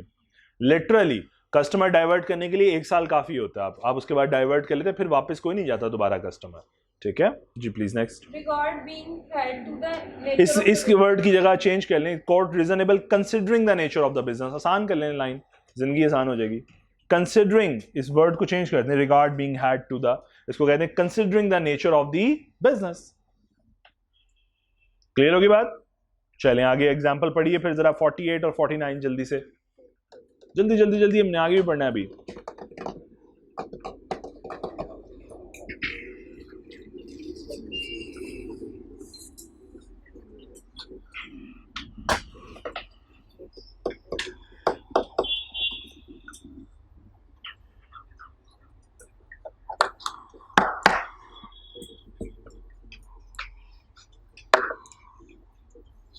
जी बेटे। सर अगर ये जो बेकरी है सर इसकी सर अगर ये फॉर एग्जांपल जैसे आपने लाइमलाइट की एग्जांपल ली थी पूरे पाकिस्तान के अंदर, तो फिर पूरे पाकिस्तान में नहीं कर पाओगे, फिर रीजनेबल है ना, फिर तो रीजनेबल है रिस्ट्रिक्शन। मैंने वही कहना, फैक्ट्स चेंज करोगे आपकी चीजें चेंज हो जाएंगी, नेचर ऑफ बिजनेस चेंज करोगे आपकी रिस्ट्रिक्शंस चेंज हो जाएंगी जी। 48 49 प्लीज हो गया, चलो पढ़ ले। सर उस पे तो कोई टाइम लिमिट होता है कि इतने साल तक नहीं करना, वो तो बोल के पका आपने वो नहीं करते, वो वाइड हो जाता है, वो वॉइड हो जाता है इतना। उसने क्या किया, उसने सारी जिंदगी के लिए कह दिया कि ना खोली। And agree not to open a bakery anywhere in Pakistan, कहाँ लिखा है दोबारा कभी नहीं ओपन कर सकते? कर सकते हैं, मैं एग्जांपल है, माफ कर दिया करो बेचारे को। समझ जाते हो जान के चेजा लेने के लिए ना। अच्छा चलो सर से पूछते हैं, नहीं समझ, पॉइंट वही है, टाइम लिमिट डाला जा सकता है। उसने तो सिर्फ समझाने की कोशिश की है ना आपको, रीजनेबल रिस्ट्रिक्शन क्या होती है। अच्छा एग्जामिनर कैसे देगा ये सवाल, ये भी पूछ सुन लो। एग्जामिनर समटाइम्स आपको उस तरह की रिस्ट्रिक्शन इंपोज करेगा और समटाइम्स आपको खुद बता देगा कि ये रीजनेबल है कि नहीं है, सीम्स रीजनेबल और नॉट। Is it clear? चलो प्लीज आगे आ जाओ। रिस्ट्रेंट ऑफ लीगल प्रोसीडिंग्स, जी बेटी पढ़िए। every agreement by which any party thereto is restricted absolutely from enforcing his right. यहां तक रुकिएगा बेटी। तो every agreement by which a party thereto is restricted absolutely, उसे कंप्लीटली रोक दिया जाए कि वो अपने राइट एक्सरसाइज ना कर सके। अंडर कॉन्ट्रैक्ट कर लें, आगे वाले 2-3 वर्ड मुश्किल किए मैं आपकी लाइफ को।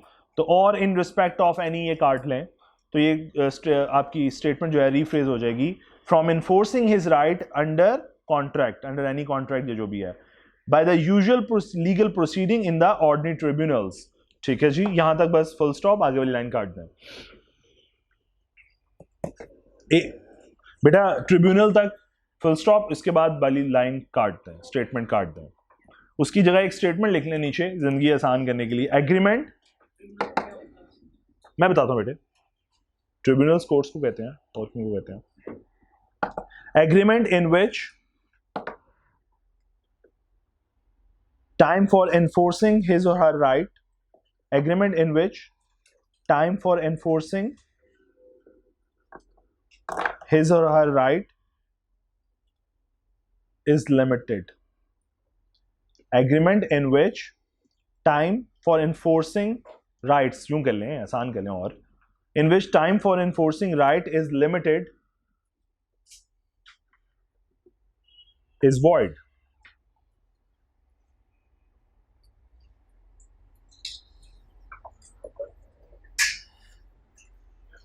अच्छा, ट्रिब्यूनल्स किसी ने पूछा, ऑर्डिनरी ट्रिब्यूनल्स, बेटा और ट्रिब्यूनल्स भी प्लेटफॉर्म ही है। लिसन फॉर एग्जांपल, अगर मैं आसानी से समझा दूं तो टैक्स के जो मैटर्स होते हैं, फर्स्ट आपका टैक्स का मैटर डिस्कस होता है विद द कमिश्नर, कमिश्नर से सॉल्व नहीं होता तो नेक्स्ट प्लेटफॉर्म अवेलेबल है हिरार्की में कमिश्नर अपील का, कमिश्नर अपील से भी सॉल्व ना हो तो फिर चला जाता है अपीलेट ट्रिब्यूनल के अंदर।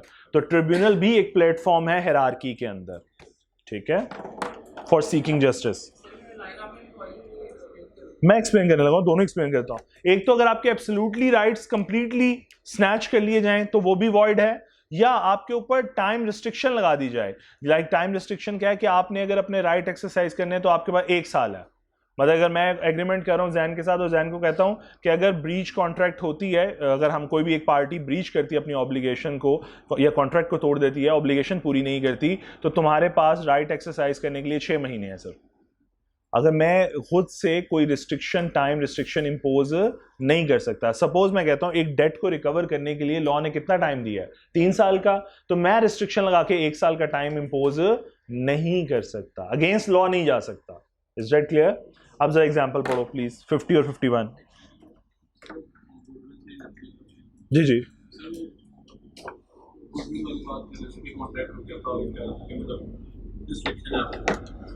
उसके बाद मुझे खुद लिक्विडेट हो जाते हैं, फिर अपना वो बंद कर देते हैं जो भी। तो फिर आप बता दो, जो मर्जी करो। हाँ, सपोज अगर डॉग डूब जाती तो कलर टैक्स बेशक जब मर्जी आए, उसे क्या लगे, डॉल ने कौन सा उसको चूंचा करनी, मर गई।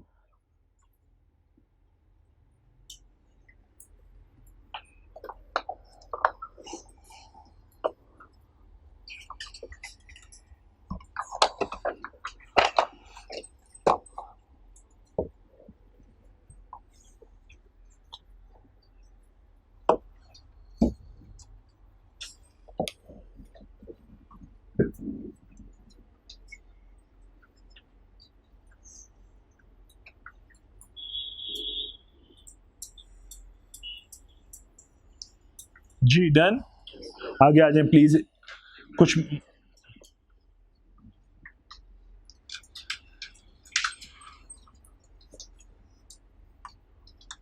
जी नेक्स्ट है जी, the following are not absolute restriction of legal proceedings. जी कौन कौन सी, जी प्लीज पढ़िए पढ़िए। जी हम अपर कोर्ट में अपील फाइल नहीं करेंगे, जो पहली जजमेंट आएगी वही फुल एंड फाइनल समझी जाएगी, तो ये कोई रिस्ट्रिक्शन नहीं है, ये वैलिड एग्रीमेंट होगा। जी बी क्लॉज बेटे।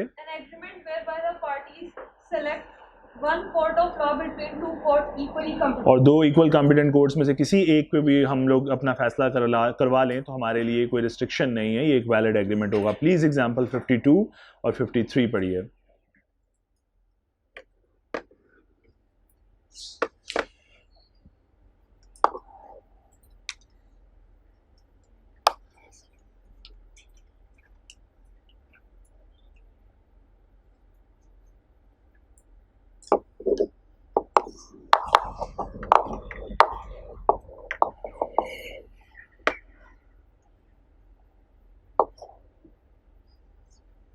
जी done.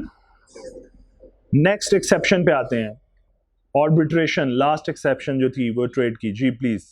Two or more person may agree that any dispute which may arise between them shall be referred to arbitration, and that only the amount such arbitration shall be recoverable in respect of the disputes or efforts. तो हमने जो reference किया है arbitrator को, arbitrator जो फैसला सुनाएगा, जो अवार्ड करेगा, जो डिसीजन देगा, वही बाइंडिंग होगा दोनों पार्टीज के ऊपर।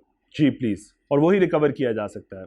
जी A please. suit may still be brought by a party in the court for specific performance or recovery of the amount so awarded in the arbitration. Arbitration, हमने ये बात पहले भी पढ़ी थी, सूट फॉर स्पेसिफिक परफॉर्मेंस, जिसमें मैंने कहा था कि आप कोर्ट से डैमेजेस नहीं मांगते, जिसमें आप कोर्ट को कहते हो ये दूसरी पार्टी को कहें कि अपनी ऑब्लिगेशन परफॉर्म करें। तो अगर आर्बिट्रेटर ने जैन की ड्यूटी लगा दी है कि वो मुझे 5,000 पे करे, तो अगर ये पे नहीं करता और आर्बिट्रेटर की इज्जत का जनाजा निकालता है, तो फिर मैं कोर्ट में केस फाइल कर दूंगा। बेस्ड ऑन दिस एग्रीमेंट मेरी प्ली होगी कि इसे कहें कि परफॉर्मेंस दे अपनी ऑब्लिगेशन की, 5,000 पे करे। जी, एग्जाम्पल 54 पढ़िए। यानी यूं कहना चाह रहा हूं कि आर्बिट्रेटर के फैसले पे आप सूट फाइल कर सकते हो फॉर स्पेसिफिक परफॉर्मेंस। दो तरह के सूट्स होते हैं, एक होता है सूट्स, बल्कि तीन तरह के कह लें, सूट्स फॉर डैमेजेस, जहां पे आपका जख्म पैसे भर दें तो आप पैसे मांग लेते हैं। एक सूट फाइल करते हैं सूट फॉर स्पेसिफिक परफॉर्मेंस, आप कह देते हैं कि जनाब इसे कहें कि मुझे पैसे नहीं चाहिए, मुझे परफॉर्मेंस चाहिए, इसे कहें अपनी ऑब्लिगेशन परफॉर्म करे। और तीसरी चीज होती है suit for injunction. Injunction, injunction का मतलब होता है जिस काम से रुकने का इसने वादा किया था, इसे कहें अब रुक जाए। जिस तरह सेलिब्रिटीज जो हैं या आर्टिस्ट जो हैं, वो किसी प्रोडक्शन हाउस के साथ कॉन्ट्रैक्ट कर लेते हैं 5-5 साल के लिए कि जनाब हम आप ही के ड्रामा कर रहे होंगे, इसलिए आपको अजीबोगरीब शक्लें एक ही चैनल पे नजर आ रही होती हैं सारी जिंदगी के लिए। उन्हीं की प्रोडक्शंस में जो ड्रामास बन रहे हैं वही वहीं पे नजर आ रहे हैं, उसके अलावा कोई किसी के और के पास नहीं जा रहा होता। जी बेटे, कुछ दो में भी होते हैं उनके, उन्होंने दोनों से पैसे पकड़े होते हैं। अच्छा, सो डिपेंड करता है फेम के ऊपर कि आपको किस किस ने हायर किया हुआ है। यूजुअली प्रोडक्शन हाउस क्या करता है उनके साथ एग्रीमेंट के दौरान ये रिस्ट्रिक्शन डाल देता है कि तुम किसी और प्रोडक्शन हाउस के साथ काम नहीं करोगे अगले 3 से 4 साल सपोज, और उसके बाद आर्टिस्ट मूव कर जाए, तो आपको लगता है कि प्रोडक्शन हाउस वाला पैसों का भूखा और वो ये फाइल करेगा डैमेजेस? वो ये फाइल करता है, उसको लगता है उसके चैनल की रेपुटेशन दांव पे लग जाती है, तो वो कोर्ट से डिमांड करेगा इंजंक्शन। इसे कहो कि इसने वादा किया था कि ये 5 साल कहीं और नहीं जाएगा, इसे रोको ये कहीं और ना जाए। सूट फॉर इंजंक्शन यानी प्रॉमिस टू डू समथिंग, उसको इन्फोर्स कराने के लिए ये, promise to not to do something, उसको इन्फोर्स कराने के लिए इंजंक्शन। मेरी बात समझ आई है? ये दोनों परफॉर्मेंस रिलेटेड हैं, ये डैमेजेस हैं। पैसों से जख्म बढ़ सकता है, पैसे लो जाओ, ठीक है, बात खत्म। चलो, सूट कह रहा है फॉर रेपुटेशन से क्या मुराद है आपकी? डैमेजेस क्लेम करना चाह रहे कि मेरी इज्जत, तो वो ये करेगा ना, ये करेगा। मैंने ये परफॉर्मेंस पे बेस करवाए हैं दोनों। अगर तुम्हें लगता है कि तुम्हारी इज्जत का जनाजा निकाला है तो फिर ये फाइल करोगे, ठीक है। हाँ, एस्टिमेट करेक्ट नहीं होगा, ये बात दुरुस्त है, कितनी इज्जत का जनाजा निकला, छोटा बड़ा, सो उसके मुताबिक फिर, ठीक है। तो देखा ना कभी दफा सेलिब्रिटीज, मेरा हाल एक केस हुआ था, अगर आप लोगों को शायद याद हो, अली जफर का और उसका, देख लो, अवेलेबल होते केस, तुम देखते नहीं हो गौर से। कितने मिलियन का था? कितने मिलियन का था? 10 मिलियन? 10 मिलियन का था? कितने का था? चलो अली किसका, हाँ वो भी एक रिसेंट हुआ, लेकिन वो इज्जत नफ्स का पता नहीं, इज्जत का हद के इज्जत का था कि नहीं था, ये नहीं पता मुझे। चलो प्लीज आ जाओ वापस, अभी तुमने और बड़ा कुछ निकाल लेना है, वापस आ जाओ प्लीज। आज सूट में भी शैल स्टिल बी ब्रॉड,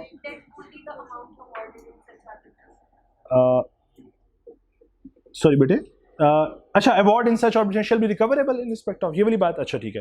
कहते हैं and that the only amount awarded in such arbitration, यानी जो इस आर्बिट्रेशन के दरमियान आर्बिट्रेटर ने फैसला किया है और अमाउंट डिटरमिन की है, जो 5,000 की मैं बात कर रहा हूँ, ये डैमेजेस जो उसने डिटरमिन किए हैं कि जैन पे करेगा to Salman, shall be recoverable in respect of the dispute, कि इस डिस्प्यूट के दरमियान ये जो फैसला सुनाया गया है, जो 5,000 की रिकवरी का, आप सिर्फ ये रिकवर कर सकते हो, सलमान सिर्फ ये रिकवर कर सकता है, ये कहना चाह रहा हूँ। ये दो पार्टीज आपस में एग्री कर रही हैं कि हमारे दरमियान हुज़ैफा जो भी फैसला कराएगा, जो भी डिसाइड करेगा, वो हम दोनों पे बाइंडिंग होगा, ये इसका आसान मतलब है। जी बेटे, दूसरा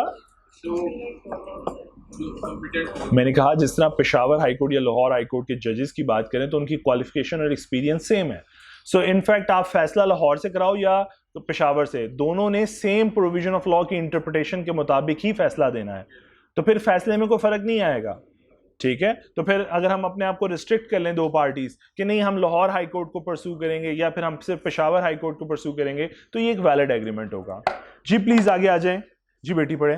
Two or more person may agree in writing to refer to arbitration any question between them which has already arisen. अच्छा बेटा, कोर्ट में आपका केस चल रहा हो तो आप चलता चलाता केस कोर्ट से लेकर आर्बिट्रेटर की तरफ रेफर कर सकते हो, लेकिन इसके लिए दोनों पार्टीज की कंसेंट होना जरूरी है। एक पार्टी की कंसेंट पे कोर्ट से केस बाहर नहीं जाएगा। दोनों पार्टीज अगर एग्री हो तो वो रिक्वेस्ट दायर कर देती है, पिटिशन दायर कर देती हैं for settlement out of court के लिए, और फिर कोर्ट से बाहर फैसला आर्बिट्रेटर करता है और जज तो बड़ा खुश होता है कि चलो ठीक है, शुक्र है एक केस से तो जान छूटी। चलो प्लीज एग्जांपल 55।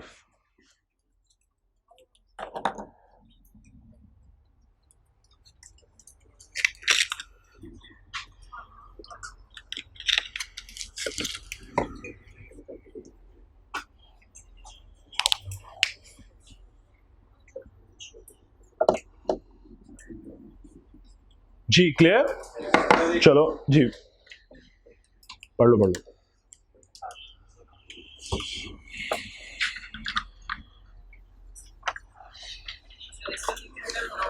क्या चीज? आर्बिट्रेटर फैसला रिटर्न होगा, वरना उसकी कोई वैल्यू नहीं है। इवन की अपील भी रिटर्न फाइल होती है, आर्बिट्रेशन के लिए अपील भी रिटर्न फाइल होती है, ऑरल एग्रीमेंट नहीं होता। ये चैप्टर नंबर 1 में पढ़ा, चैप्टर 2 में आपने पढ़ा भी था एक जगह पे, जहां मैंने कहा था आर्बिट्रेटर का फैसला रिटर्न होगा।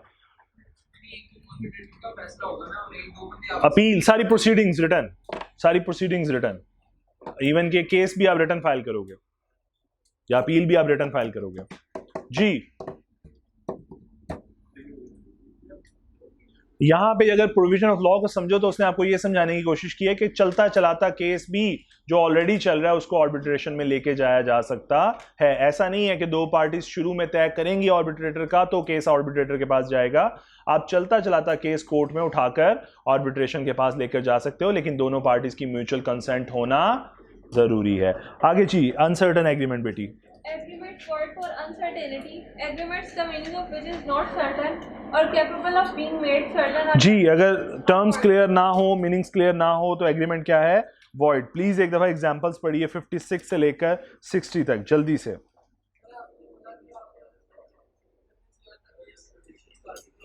आउट ऑफ कोर्ट सेटलमेंट कर सकते हैं जी।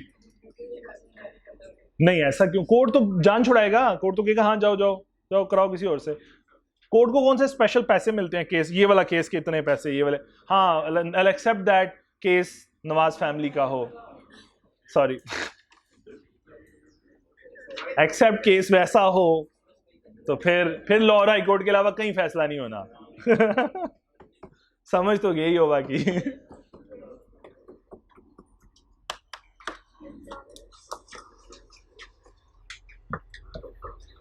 जी एग्जाम्पल 60 तक प्लीज पढ़िए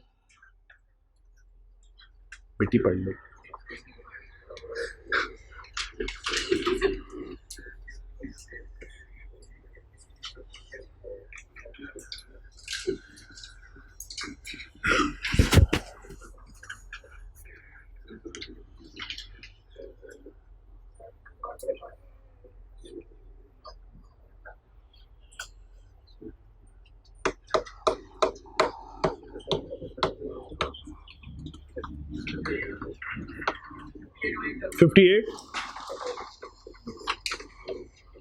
Salim agreed to sell to Babar all the grains in my granary at Peshawar. मेरे गोदाम में जितना अनाज पड़ा है वो सब तेरा, ठीक है?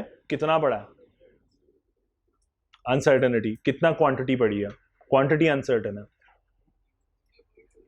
हाँ, जितना अनाज पड़ा है मेरे गोडाउन में वो सारा आपका, मैं वो सेल करना चाहता हूँ। कितना पड़ा है? क्वांटिटी कितनी है?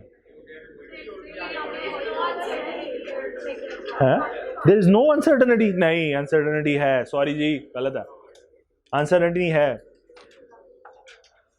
हाँ, अनलेस के कहें कि हम गोडाउन ऐसा हो जिसमें मेजरमेंट्स कंसर्न्ड हो कि यार इतना आता है इस गोडाउन के अंदर, नहीं ऐसा नहीं होगा, ये अनसर्टन है। कोई बात नहीं, माफी दे दें, एग्जाम्पल है, नो कार्ड दें, अनसर्टन है। 59 के Tasleem agrees to Babar 1000 maunds of rice at a price to be fixed by Kashif. तो क्वांटिटी भी कंफर्म्ड है और प्राइस भी कंफर्म्ड है।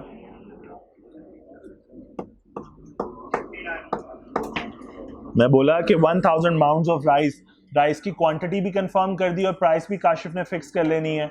तो क्वांटिटी भी फिक्स है और प्राइस भी फिक्स है, तो अनसर्टन तो कोई चीज है ही नहीं। नहीं समझ आई?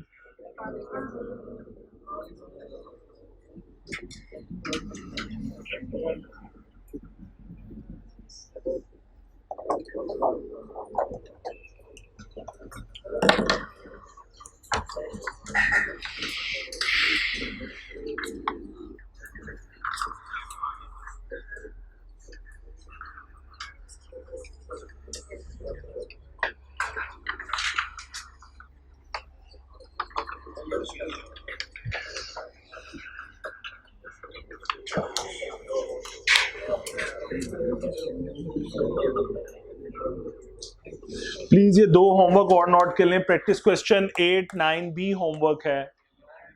8 और 9, 8 और 9, 7 दिया तो है, नहीं दिया, पीछे दिया नहीं मैंने आप लोगों को होमवर्क। एक मिनट, और 7 तो यार सब्र करो, सब्र। 6 तक तो दिए थे, 7 तो एक वो डिस्क्रिप्टिव क्वेश्चन है, तो इसलिए होमवर्क है 8, 9 और 5। 8 और 9 का मैं अभी पास पेपर लिखवा देता हूं। अभी पहले आप पढ़ लो कुछ, मैं सिर्फ होमवर्क लिखा और कल मैं चेक करूंगा। भाई बस बहुत हो गया मजाक, आप लोगों ने करना बंद कर दिया काम। नहीं, कल चेक करूंगा लाजमी, छुट्टी नहीं करनी। चलो जी प्लीज पढ़ें आगे, एग्जाम्पल हो गई हैं। चलो बता तो दिया करो। वेजरिंग एग्रीमेंट जी बेटी। जहां दो से ज्यादा पार्टीज एग्री कर रही हैं जी, पैसे या कोई और चीज शेल बी पेड और delivered to one of them, कोई एक पार्टी दूसरी पार्टी को डिलीवर कर देगी या पे कर देगी ऑन द हैपनिंग या नॉन हैपनिंग। अगर वो इवेंट, वो जो अनसर्टन इवेंट है जिसकी आउटकम हमें सर्टन नहीं है, अगर वो हैपन हो जाए या ना हैपन हो। Is that clear? बस शर्त ऐसे भी तो लग सकती है, अगर आज बारिश ना हुई तो मैं तुझे 1000 दूंगा। हो सकती है कि नहीं हो सकती? तो नॉट हैपनिंग पे भी हम शर्त लगा सकते हैं। ठीक है जी, प्लीज एग्जाम्पल। अच्छा आगे पढ़िए बेटे। बेसिक रूल ले जी, एग्रीमेंट जो भी वेजरिंग एग्रीमेंट है वो क्या है? वॉइड है। alleged to be won on any wager, यानी कि कुछ भी अमाउंट जीती हो तुमने, उसकी रिकवरी के लिए सूट फाइल नहीं कर सकते। और इंटरेस्टेड टू एनी पर्सन, या किसी के सपुर्द कर दी हो, किसी को दे दी हो, यानी वही मुंसिफ हमारा तीसरा बंदा। और इंटरेस्टेड टू एनी पर्सन जी बेटे, to abide the result of any game, result of the game, कि वो इस गेम का मुंसिफ है, गेम के मुताबिक जो भी विनिंग पार्टी होगी उसको इनाम देगा। तो अबाइड बाय द गेम, इनके गेम के असूलों को फॉलो करेगा जो भी है, या तो उसको पैसे दे दिए या फिर किसी दूसरी। ये आगे से काट दें बेटा, ये आगे काट दें, बस यहीं तक कर लें, काफ़ी है। मैं कोशिश कह रहा हूँ ताकि उन वर्ड्स, उन स्टेटमेंट्स को या तो रिफ्रेश करा दूं या निकलवा दूं जिनकी इंपॉर्टेंस नहीं है, क्योंकि इस वक्त बहुत ज़्यादा स्मार्ट स्टडी की ज़रूरत है। अगर मैं ये स्टेटमेंट्स आप पे छोड़ दूंगा तो शायद ये स्टेटमेंट इतनी ज़्यादा क्या कह सकता हूँ, आप लोगों को ज़बान पे नहीं चढ़ती, शायद प्रॉब्लम रहती है आप लोगों को इसके साथ। चलो जी प्लीज़ जी, अब ज़रा पढ़िए, मैं पढ़ता हूँ ज़रा, प्लीज़ एक दफ़ा दोबारा सुन लीजिए थोड़ा सा। No suit shall be brought for recovering anything alleged to be won on any wager, यानी आपने कोई भी रकम जीती है आप उसकी रिकवरी नहीं कर सकते। और इंटरेस्टेड टू एनी पर्सन, या वो रकम किसी को आपने सपुर्द कर दी है, किसी को हैंड ओवर कर दी है, to abide the result of any game, के वो इस गेम के असूलों को फॉलो करेगा और विनिंग पार्टी को पे कर देगा, उससे भी रिकवरी नहीं हो सकती। क्लियर? चलो प्लीज एग्जाम्पल 61, 62 पढ़ो और आगे वाली 2 लाइन्स काट दो। फिर 62 के बाद जो 2 लाइन्स लिखी हैं वो काट दें, पुराने एक्ट की लिखी हुई हैं, एप्लीकेबल नहीं है। तो उसका कोलेटरल का पढ़ते हैं अभी, वो पढ़ा के छोड़ना मैंने तुम्हें आज। किसकी FR1 की क्लास है आज? कितने बजे? 2 बजे? 11:45 पे। चलो जी प्लीज, हाँ ये पता कर लो सर आए हुए हैं।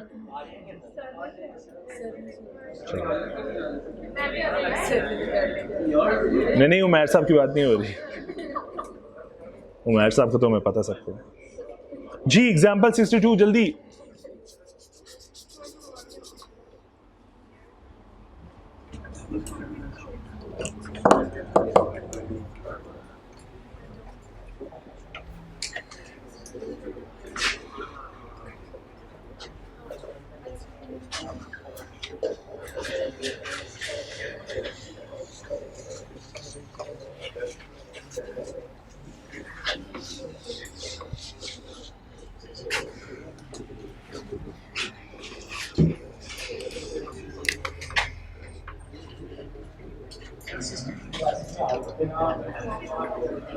जी बेटे अच्छा।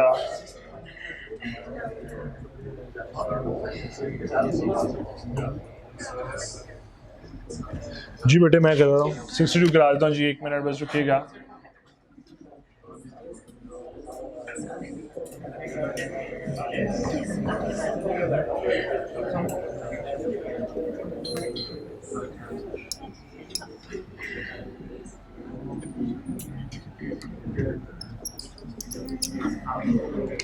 जी 62 में क्या है जी? An agreement to enter into a wrestling event in which the winner was to be rewarded by the entire sale proceeds of the ticket is not a wagering agreement. बेटा देखो थोड़ा सा नौयत को समझो, क्या ये जो प्राइज मनी मिल रही है, ये जो आखिर में पूरी सेल प्रोसीड यानी जितने टिकट के पैसे हुए हैं वो सारे हम विनिंग पार्टी को दे देंगे, तो क्या ये हैपनिंग या किसी अनसर्टन इवेंट के ऊपर डिपेंड करता है? कि अनसर्टन इवेंट तो है, कौन जीतेगा, हु विल विन। लेकिन यहां पे जरा थोड़ा सा बारीकी से समझो कि क्या ये वेजरिंग एग्रीमेंट है या नहीं, तो हमें देखना पड़ेगा फ्यूचर का इवेंट हो, अनसर्टन हो और विन या लूज मैटर करता हो। ठीक है, एक पार्टी जीतेगी और दूसरी हारेगी, बट ऐसा नहीं है विन या लूज पे आओ। अनसर्टन है क्योंकि आउटकम नहीं पता कौन सा रेसलर जीतेगा, हु विल विन द जो भी मैच है, जो भी टूर्नामेंट है, who will win the tournament नहीं पता। ठीक है, फ्यूचर का भी है, अनसर्टन है, इसका मतलब इसकी हैपनिंग या नॉन हैपनिंग पे डिपेंडेंसी नहीं है, क्योंकि हमने विनिंग पार्टी के लिए इनाम रखा हुआ है, ना कि इसलिए कि जो जीतेगा दूसरे वाली पार्टी से पैसे लेके और उसको देंगे। मेरी बात समझ आ रही है? देखो ओवरऑल हॉल थिएटर में जितने लोग आए उससे जो कमाई हुई वो सारी इनाम के तौर पे दी जा रही है, प्राइज मनी है। ये दोनों एलिमेंट नजर आ रहे हैं प्रेजेंट, इसमें प्रॉब्लम नहीं है, प्रॉब्लम डिपेंडेंसी में है। इवेंट डिपेंडेंट ये हैपनिंग या नॉन हैपनिंग पे कोई डिपेंडेंसी नहीं है, बल्कि ये प्राइज मनी है, जो भी जीतेगा उसको पे कर दिया जाएगा, लूजिंग पार्टी से कुछ रिकवर नहीं किया जा रहा। बात समझ आ रही है जी? वैसे भी एक स्पोर्ट्स साइकिल से देखें तो तब भी तो ये देखो मैं ये कह रहा हूं क्या लूजिंग पार्टी, देखो जब वेजरिंग का एक कॉन्सेप्ट ये भी तो है कि एक पार्टी जीती है और दूसरी लूज करती है, तो क्या यहां पे दूसरा रेसलर खसवाए उस पर्टिकुलर मैच के अलावा कुछ लूज कर रहा है?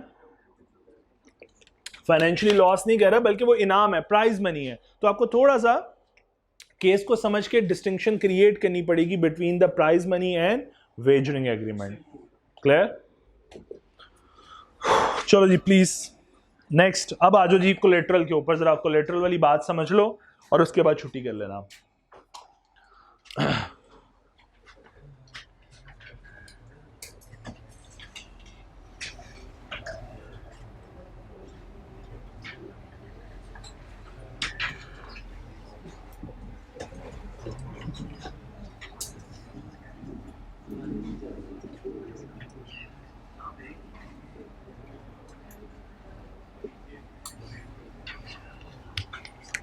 अब जरा समझिए जी, जरा वॉइड एग्रीमेंट और इलीगल एग्रीमेंट को पहले सेपरेट समझते हैं, उनका कोलेटरल इंपैक्ट देखते हैं और उसके बाद फिर मैं दोनों को क्लब करवा दूंगा। पहला केस जरा समझिए, देखो ए ने बी को अमाउंट लेंड की है 50,000 रुपीज अगेंस्ट कि वो रीपे कर देगा। बी ने कहा यार अपने हालात बहुत ख़राब हैं, एक 50,000 दे, जुआ लगा के आता हूँ। उसके बाद डबल हो जाएंगे तो तेरा 50 तुझे रात तक वापस कर देता हूँ। बी ने अमाउंट लेंड कर दी जो कि ए ने अमाउंट लेंड कर दी जो कि बी ने रीपे कर देनी है शाम तक, ठीक है, सपोज ऐसे एग्रीमेंट कर रहा हूँ जी। बी ने जाके जुआ लगाया जैन के साथ, सॉरी जी जैन आपका नाम ले लिया, बी ने जाके जुआ लगाया जैन के साथ जी। अब मुझे एक बात बताओ कि यहाँ पे ये एक एग्रीमेंट है कि दो एग्रीमेंट है? दो एग्रीमेंट। कौन कौन से? एक ए और बी के दरमियान और दूसरा बी और सी के दरमियान। और ये ए और बी का जो एग्रीमेंट है ये कनेक्टेड है विद बी और सी के दरमियान, बी और जैन के दरमियान के एग्रीमेंट के। बात समझ आ रही है मेरी? सो इनफैक्ट इस एग्रीमेंट को क्या कहा जाता है? Collateral agreement. क्या कहा जाता है? कोलेटरल। यानी ये एग्रीमेंट कोलेटरल है इस एग्रीमेंट के, या ये एग्रीमेंट कोलेटरल है इस एग्रीमेंट के, मुंसलिक, रिलेटेड टू ईच अदर। यहां तक क्लियर? अब मुझे बताओ, अगर मैं कहूं कि वेजरिंग एग्रीमेंट जो है वो क्या है? वॉइड, ठीक है, और उसके साथ एक देखने में एक वैलिड एग्रीमेंट जुड़ा हुआ है, ऐसा ही है। तो वॉइड एग्रीमेंट के साथ कोलेटरल एक एग्रीमेंट है ए और बी के दरमियान। अब जरा दूसरे केस में आते हैं। ए बी को 50,000 रुपया दे रहा है, अभी ठहर, अभी नहीं बताया। ए बी के साथ एक एग्रीमेंट करता है, ए बी को 50,000 देता है, ए बी को 50,000 देता है और कहता है जा सी की डेड बॉडी आनी चाहिए, बोरी आनी चाहिए, ठीक है, जैन नहीं जी सी कर दिया मैंने इसलिए, सी को बोरी में आना चाहिए, सी पाँव पे नजर ना आए सपोज। सो इनफैक्ट अब फिर गौर करो, एक ये, बल्कि इसको यूं कर लेते हैं, इसको ज्यादा एक और अच्छा तरीका कर लेते हैं। ए सपोज अज्यूम करें यहाँ पे भी बड़ा अच्छा दोस्त है, वो लेंड कर रहा है 50,000 रुपए और बी कहता है मैं तुझे रीपे कर दूंगा, और बी सपोज चलें इस तरह, बी सी को टारगेट मनी देता है 50K और कहता है जाके किसी मिस्टर एक्स का कत्ल कर दो।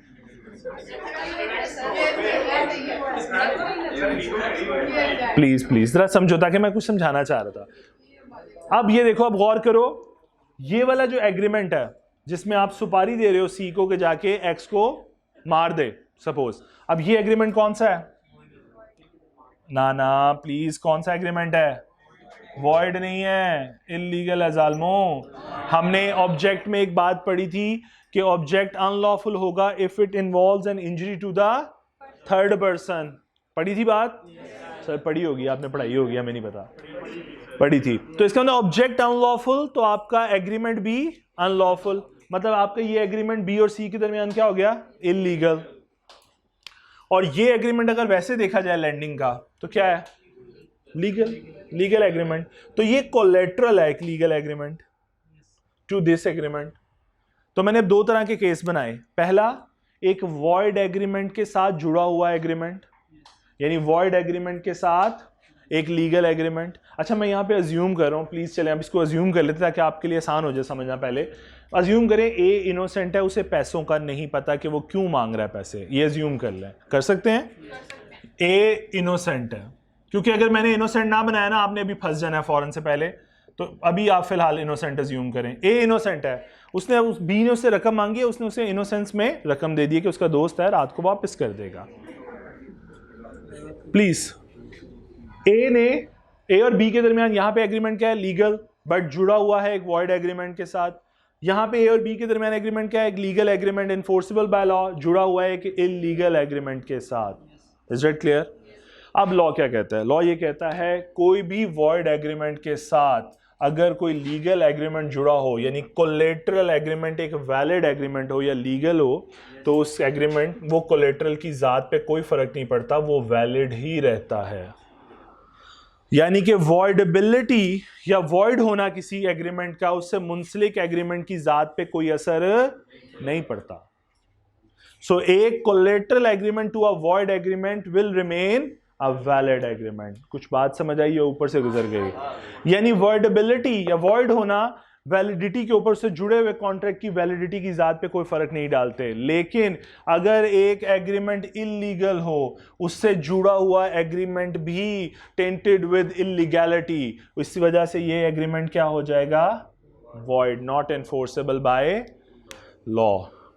मैं फिर रिपीट करता हूं, वॉइड एग्रीमेंट के साथ जुड़ा हुआ कोलेटरल एग्रीमेंट वैलिड रहता है, जबकि इलीगल एग्रीमेंट के साथ जुड़ा हुआ तमाम एग्रीमेंट्स क्या हो जाते हैं, वॉइड हो जाते हैं। अब पाकिस्तान के अंदर एक वेजरिंग एग्रीमेंट क्या है, वॉइड एंड इलीगल। हमारे में वॉइड भी है और इलीगल भी है, तो इसका मतलब ये हुआ अगर हम कह रहे हैं ये इलीगल एग्रीमेंट है तो इससे जुड़ा हुआ एग्रीमेंट क्या हो जाएगा। तो पाकिस्तान के अंदर वेजरिंग एग्रीमेंट के साथ जुड़ा हर एग्रीमेंट क्या होगा, वॉइड एग्रीमेंट होगा, इररिस्पेक्टिव कि पार्टी इनोसेंट है या नहीं है। एग्रीमेंट क्या है, void, not enforceable by law. अच्छा, इनोसेंस अगर आ जाए ना तो केस थोड़ा सा चेंज हो जाता है। व्हाट इफ कि इनोसेंस इस एंगल से कि अगर मैं कहूं कि बैंक से आप लोन लेते हो, बैंक से आपने लोन ले लिया उसकी टर्म्स के ऊपर, आपने उसे पे बैक करना है, आप जाके उस पैसों से जुआ खेल लो, बैंक को इस बात से कोई फर्क पड़ेगा? बैंक तो कहेगा मैंने आपको से कंस्ट्रक्शन के लिए दिया था, से आपको आपके प्रोजेक्ट के लिए दिया था, आपने जुआ खेले, ये आपका प्रॉब्लम है। तो इनोसेंस उसे बचा लेगी, ये एग्रीमेंट वैलिड रहेगा। इसलिए मैं उस चीज को, इसलिए मैंने यहां पे ना एजम्पशन बना ली थी, इनोसेंट। बात समझ आई है कुछ, और ये भी ऊपर से गुजर गई है, आ गई। तो अब मैं रिपीट कर रहा हूं, एक वॉइड एग्रीमेंट के साथ जुड़ा हुआ एग्रीमेंट क्या रहता है, वैलिड। लेकिन चूंकि पाकिस्तान में वॉइड वेजरिंग एग्रीमेंट वॉइड भी है और इलीगल भी है, इलीगल की वजह से, इलीगैलिटी की वजह से उसके साथ जुड़ा हुआ एग्रीमेंट क्या हो जाता है, वॉइड हो जाता है। Is that clear? सो अगर आप, अब मैं अगर प्रोविजन ऑफ लॉ डिस्कस करूं तो प्रोविजन ऑफ लॉ ये है कि एक वॉइड एग्रीमेंट के साथ कोलेटरल जुड़ा हुआ एग्रीमेंट वैलिड रहता है। लेकिन जब आप बात करेंगे वेजरिंग की, तो पाकिस्तान में चूंकि वेजरिंग इलीगल है तो इसी वजह से उसके साथ जुड़ा हुआ एग्रीमेंट क्या हो जाएगा, वॉइड। Is that clear? जी बेटे। सर यहाँ पे सर जैसे यहाँ पे जो ये है सर, अगर सर यानी कि वो पर्पसली दे रहा है उसको पैसे, मतलब उसे पता है नोइंगली, नोइंगली पता है जी, तो इनोसेंट नहीं है ना, इसका मतलब है। हाँ ठीक है, और अगर इनोसेंट है तो बच जाएगा। मैं इसलिए अब ये इनोसेंट रिमूव कर लेता हूँ, ये ले। मैंने इसलिए तो बैंक की एग्जांपल दी कि बैंक आपको इनोसेंस में अगर लोन देता है तो वो आपसे लोन रिकवर करने का हकदार है, बेशक आपने उस पैसों से जुआ खेल लिया। आएगी, बिल्कुल आएगी, बिल्कुल आएगी। बैंक अपना एग्रीमेंट सामने रख देगा कि ये देखें हमारी टर्म्स क्या डिसाइड हुई थी, और वही उसके लिए फुल एंड फाइनल एविडेंस है।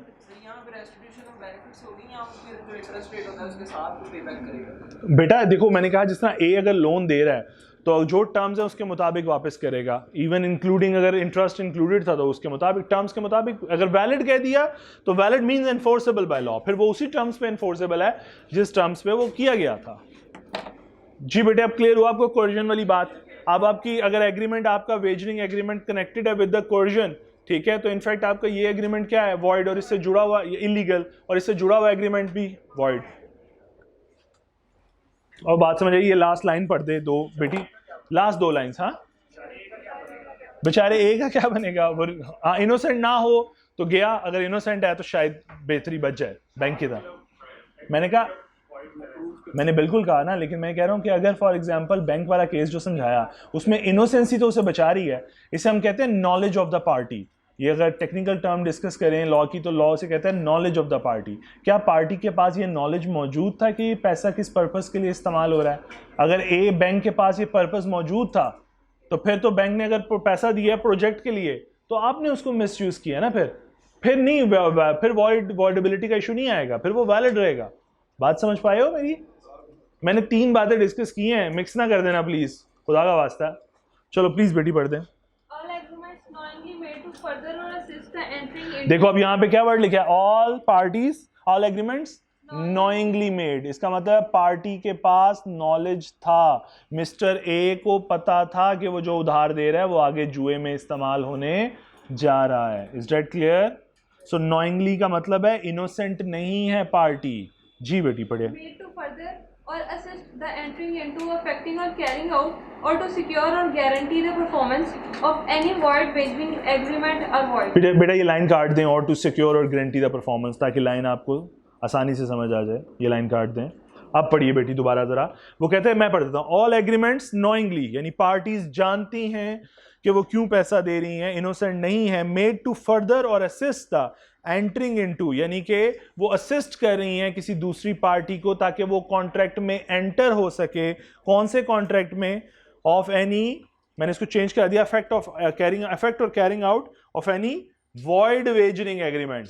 ए असिस्ट कर रहा है बी को ताकि वो कॉन्ट्रैक्ट में एंटर हो जाए एक वॉइड वेजरिंग एग्रीमेंट में, कहता है ऐसा एग्रीमेंट क्या होगा, वॉइड होगा। दोबारा रिपीट कर रहा हूं, ऑल एग्रीमेंट्स नोइंगली मेड। अब ये एग्रीमेंट जो है ए और बी के दरमियान, ये जान के हो, ये इस नीयत के साथ या ये नॉलेज के साथ हो रहा है कि ए जानता है कि बी ने इस अमाउंट को बेटिंग में इस्तेमाल करना है, तो कहता है all agreements knowingly made to further or assist the, कि आप बी को असिस्ट कर रहे हो entering into effect or carrying out any void wagering agreement, इस वॉइड वेजरिंग एग्रीमेंट में उसे असिस्ट कर रहे हो, तो ये एग्रीमेंट भी क्या हुआ, वॉइड हुआ। बात समझ आई है?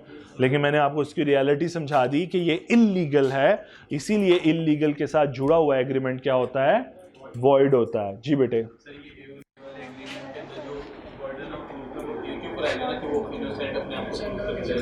अगर आप कहते हो कि इसको प्रूफ करने के लिए तो यस ए प्रूफ कर रहा होगा इनोसेंस अपनी, लेकिन उस केस में उसके बाद एग्रीमेंट मौजूद होगा। बेटे क्यों इतना परेशान हो रहे हो? बैंक तुम्हें एग्रीमेंट के बगैर लोन देगा?